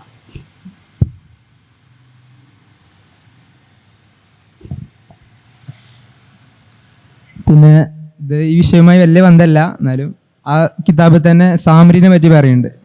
അപ്പോൾ ആ സാമരി പശുവുമായി ബന്ധമുണ്ടായതുകൊണ്ടായിരിക്കാം ഭാരതത്തിൽ നിന്നാണ് വന്നത്, അതുപോലെ തന്നെ അവരുണ്ടായിരുന്ന വൈറസ് നിപ്പയാണ് എന്നൊക്കെ. അപ്പോൾ ഇതിനൊക്കെ നമ്മൾ പറയുമ്പോൾ വേറൊരു കിതാബ് അല്ലെങ്കിൽ ഒരു സോയ്സ് വേണമെന്നില്ലേ? അതെ, ചരിത്രം ഞാൻ പറഞ്ഞില്ലേ, നമ്മൾ സിലബസ് മാത്രം പഠിച്ചാൽ പോരാ. സിലബസ് നിശ്ചിത പരീക്ഷ പാസ്സാകാനാണ്. സിലബസിൻ്റെ അപ്പുറത്താണ് ലോകം. സിലബസിൻ്റെ അപ്പുറത്താണ് ലോകം. വിശ്വവിജ്ഞാന കോശങ്ങൾ നോക്കണം, അതുപോലെ ലോകവിജ്ഞാന കോശങ്ങൾ നോക്കണം. മലയാളത്തിലും ഇംഗ്ലീഷിലും എല്ലാ ഭാഷയിലും പ്രത്യേകിച്ച് അറബിയിലും ഒക്കെ കാണാം. അതൊക്കെ നോക്കുമ്പോൾ നമുക്ക് ലോക ചരിത്രത്തെക്കുറിച്ച് പലതും കേൾക്കാത്തത് മനസ്സിലാക്കാൻ സാധിക്കും. അങ്ങനെ മനസ്സിലാകുമ്പോൾ നമുക്കൊരു തീരുമാനത്തിലെത്താൻ സാധിക്കും. ഇപ്പോൾ കേൾക്കുന്നതാണോ ശരി, മുമ്പ് നേരത്തെ പറഞ്ഞതാണോ ശരി എന്നതൊക്കെ നമുക്കൊരു തീരുമാനത്തിലെത്താൻ സാധിക്കും. അങ്ങനെയാണ് ഗവേഷകന്മാരും പണ്ഡിതന്മാരും വലിയ എഴുത്തുകാരും മറ്റൊക്കെ ഇവിടെ രൂപം കൊള്ളുന്നത്. എല്ലാവരും ഒരേ കാര്യം പറഞ്ഞെങ്കിൽ പിന്നെ എന്ത് ഗവേഷണ, പിന്നെ അവൻ പറഞ്ഞിട്ട് നടന്നാൽ പോരെ. അപ്പോൾ ഗവേഷണം എന്ന് പറഞ്ഞാൽ പുതിയ കാര്യങ്ങളെ സംബന്ധിച്ച് ചിന്തിക്കാൻ. ആ ഗവേഷണം ഇനിയും നടക്കും. ലോകത്ത് അന്ത്യനാൾ വരെ ഗവേഷണം നടക്കും.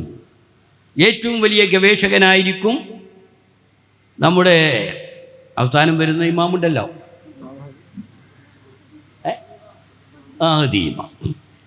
ഇമാം മഹദി അവസാനം വരുന്ന ഏറ്റവും വലിയ ഗവേഷകനായിരിക്കും.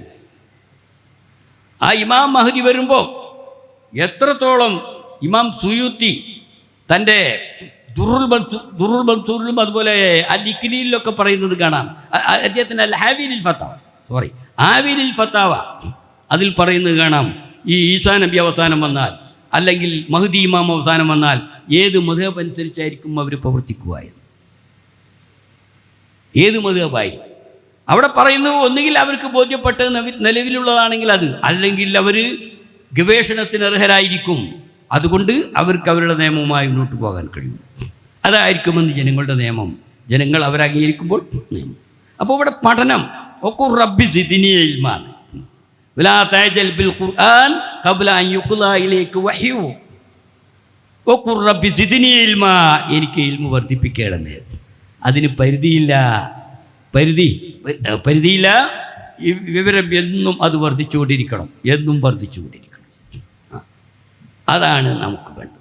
അപ്പോൾ പഠിക്കണം, പിന്നെ ഗവേഷണം നടത്തണം, ചിന്തിക്കണം, ആ നിലക്ക് മുന്നോട്ട് പോകണം. അപ്പോൾ നമുക്ക് ലോകത്തെ വൈജ്ഞാനികമായി കീഴടക്കാൻ സാധിക്കും. അതാണ്.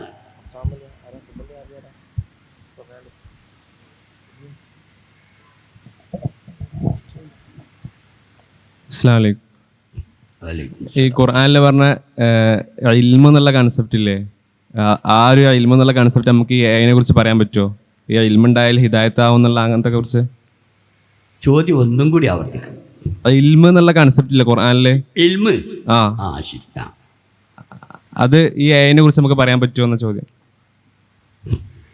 ഇൽമിനെ പൊതുവെ നമ്മൾ പറയാറുണ്ട്, നാഫിയ ഇൽമൊന്ന് വേറെയാണ്, ഇൽമൊന്ന് വേറെയാണ്, അല്ലേ? നാഫിയ ഇൽമ് തരട്ടെ പഠിച്ചു വന്നാലേ നമ്മൾ ഉസ്താദ്മാരൊക്കെ ധാരക്കല്. ഇൽമ് തരട്ടെ എന്നല്ല. ഇൽമ് പിന്നെ ഇൽമിൻ്റെ താരീഫിൽ ഒരു വിഷയം മനസ്സുകൊണ്ട് ഏതാണ്ട് ഉറപ്പിക്കാം. ഇതാണ് ആ ഉറപ്പിക്കൽ എന്താണ് എന്നുള്ളത് വേറെ, അതിൻ്റെ മാനദണ്ഡം എന്ത് എന്നത് വേറെ. ഒരാൾക്ക് സെയ്ദ് ആലിമാണെന്നറിയാം, അപ്പോൾ അയാൾക്ക് ആലിമുണ്ട്. നേരെ മറിച്ച് സെയ്ദ് ആലിമല്ല, പക്ഷെ അയാൾ ഇയാളെ പറ്റി ഉറപ്പിച്ച് മനസ്സിലാക്കിയത് ആലിമാണെന്നാണ്. അതിന് ചില തെറ്റിദ്ധാരണകൾ ഉണ്ടായിരിക്കുക എന്തായാലും. അപ്പം ഇൽമ് എന്നത് പറഞ്ഞതുകൊണ്ട് അത് നാഫി ആയിക്കൊള്ളണമെന്നില്ല. ഖുർആനെ സംബന്ധിച്ചിടത്തോളം ഇൽമ് എന്ന് പിന്നെ അത് അള്ളാഹു അംഗീകരിച്ച ഇൽമുള്ളവരെ സംബന്ധിച്ചും അല്ലാത്തവരെ സംബന്ധിച്ചും ഇൽമുള്ളവർ എന്ന് പറയുന്നതായി ഖുർആൻ നമുക്ക് കാണാൻ സാധിക്കും. ഇൽമു നാഫിയാകണം, അവിടെയാണ് വിഷയം.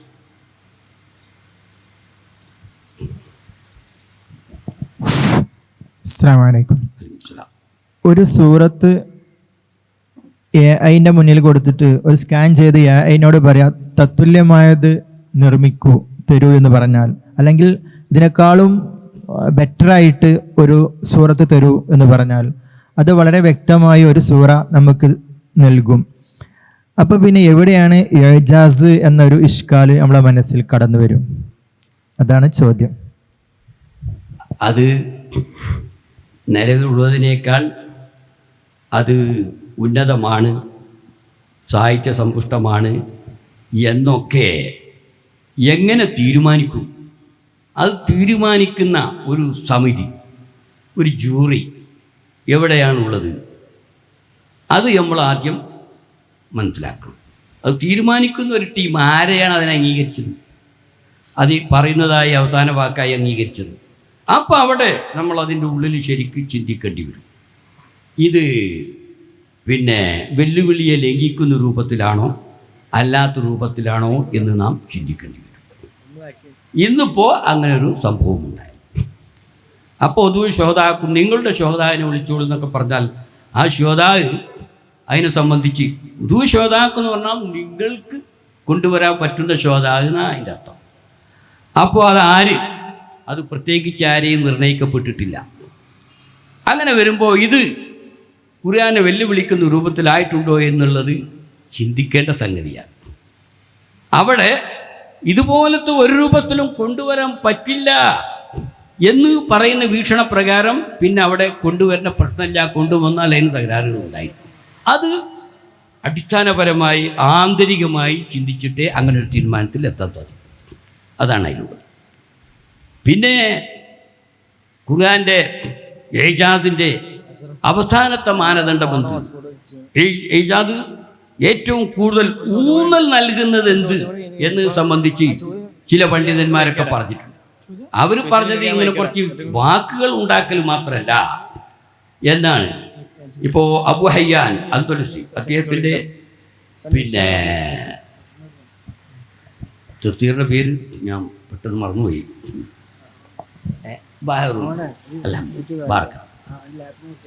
അബു ഹയ്യാൻ തൻ്റെ അൽ ബഹറുൽ മുഹീത്തിൽ പറഞ്ഞിട്ടുണ്ട്. അത് ഞാൻ എഴുതിയതിൻ്റെ ഇപ്പോൾ AI സംബന്ധിച്ച് എഴുതിയ പുസ്തകത്തിൽ അത് സംബന്ധിച്ച് പറഞ്ഞിട്ടുണ്ട്. അപ്പോൾ അടിസ്ഥാനപരമായിട്ട് ഈ ഏജാദ് അടിസ്ഥാനപരമായി എന്ത് ആണ് അതിൻ്റെ മാനദണ്ഡം എന്നത് സംബന്ധിച്ച് അദ്ദേഹം പറഞ്ഞിട്ടുണ്ട്. പിന്നെപ്പോൾ വേറൊന്ന് നമുക്ക് ഇപ്പോൾ ചില പണ്ഡിതന്മാർ പറഞ്ഞത് ഈ കുറച്ച് പദങ്ങൾ കൊണ്ടുവരൽ മാത്രമല്ല. അങ്ങനെയാണെങ്കിൽ സൂറത്തുൽ ജിന്ന്, ആ ജിന്നുകളെല്ലാം അറബികളായിരുന്നു. ഇന്നാ സമീന ഖുർആനൻ യഹ്ദി ഇല റുഷ്ദ്, അല്ലേ? അങ്ങനെയല്ലേ? റുഷ്ദി ഫഅമന്നാബി എന്നൊക്കെ പറഞ്ഞ് ജിന്നുകളുടെ വാക്യങ്ങൾ 19 വാക്യങ്ങൾ, അതെല്ലാം അറബി ജിന്നുകളായിരുന്നു. അവർ അറബിയിൽ തന്നെയാണ് പറഞ്ഞത്. അപ്പോൾ വേറൊരാൾ നോക്കുമ്പോൾ അതിൽ പറഞ്ഞ ആ ആയത്തുകളും അതിൻ്റെ മറ്റ് സൂറത്തിലുള്ള ആയത്തുകളും തമ്മിൽ ഏതാണ്ട് സാമ്യമാണല്ലോ എന്ന് പറഞ്ഞാൽ അത് മുസ്ലിം ലോകം പൊതുവെ അംഗീകരിക്കില്ല. അത് കൂലങ്കഷമായി വിലയിരുത്തി അതിൻ്റെ മുഴുവൻ പ്രയോഗങ്ങളും അടിസ്ഥാനമാക്കി മാത്രമേ ഒരു തീരുമാനം പറ്റുകയുള്ളൂ. അപ്പോൾ കൊണ്ടുവരാൻ പറ്റില്ല എന്നുള്ളത് പൊതുവെ മുസ്ലിം ലോകത്ത് ഇന്ന് വരെ ഉള്ളതാണ്. എന്നാൽ ചിലർ ഇപ്പോൾ അബു ഹയ്യാനുള്ള അന്തരീക്ഷം അതൊക്കെ വലിയ വലിയ ചിന്തകന്മാരും മഹാന്മാരായ ലോകത്തറിയപ്പെട്ട പണ്ഡിതന്മാരും അവർ പറയുന്നത് ഏജാദ് എന്നുള്ളത് അതിൻ്റെ അന്തിമ രൂപം, അതിൻ്റെ ഏറ്റവും ഉയർന്ന രൂപം, അത് മറ്റൊരു വെല്ലുവിളിയാണ് അവിടെ ഉള്ളത് എന്നാണ്. അത് നിങ്ങൾ പുസ്തകത്തിൽ നോക്കിയാണെങ്കിൽ മനസ്സിലാവും. ഞാനിപ്പോൾ അത് വിശദീകരിക്കുന്നില്ല. അസ്സലാമു അലൈക്കും. ഉസ്താദ് ഈ ടോക്കിൻ്റെ ഇടയ്ക്ക് സൂചിപ്പിക്കേണ്ടായി ഒരിക്കലും അവസാന വാക്കാക്കാൻ കഴിയില്ല എന്നുള്ളത്. അപ്പോൾ ഇപ്പം ഈ ഫറായിൽ കാൽക്കുലേറ്റർ പോലത്തെ സാധനമല്ലേ, ഫറായിൽ എന്നൊക്കെ പറഞ്ഞാൽ കുറച്ച് അടിസ്ഥാനമായിട്ടുള്ളൊരു ഫണ്ണാണ്. കുറേ കാര്യങ്ങളൊക്കെ ചർച്ച ചെയ്യപ്പെട്ട അങ്ങനെ ഒരു ഫീഡ് ചെയ്തിട്ട് ഇപ്പോൾ നിലവിലുള്ള പോലെയുള്ള ഫറായിൽ കാൽക്കുലേറ്ററൊക്കെ വെച്ചിട്ട് നമ്മൾ ഫത്വ കൊടുക്കുകയാണെങ്കിൽ ആ ഫത്വക്കൊക്കെ ഓതൻറ്റിസിറ്റി ഉണ്ടാവുമോ? ഞാൻ നേരത്തെ പറഞ്ഞു, ആ ഫത്വകളൊക്കെ നിലവിലുള്ള പണ്ഡിതന്മാരുടെ വിലയിരുത്തലുകൾക്ക് വിധേയമാണ്. അതിൻ്റെ അടിസ്ഥാനത്തിൽ പണ്ഡിതന്മാരെന്തു പറയുന്നു അതാണ്. അത്തിയുല്ലാഹ വ അത്തിയുർ റസൂൽ വ ഉലിൽ അംരി മിൻകും, അതാണ് മാനദണ്ഡം. അത്തിയുല്ലാഹ വ അത്തിയുർ റസൂൽ വ ഉലിൽ അംരി മിൻകും ഫൈൻ തനാസഅതും ഫീ ഷൈഇൻ ഫറുദ്ദൂഹു ഇലല്ലാഹി വ റസൂലിഹി. ഇതാണ് നമ്മുടെ മാനദണ്ഡം. ഈ മാനദണ്ഡത്തോട് യോജിക്കുമ്പോൾ ഓക്കെ, അല്ല അതിനോട് എതിരാണെങ്കിൽ പറ്റില്ല. ഇതാണ് നമുക്ക് അതിനെ സംബന്ധിച്ചിടത്തോളം ഒറ്റ വാക്കിൽ പറയാനുള്ളത്.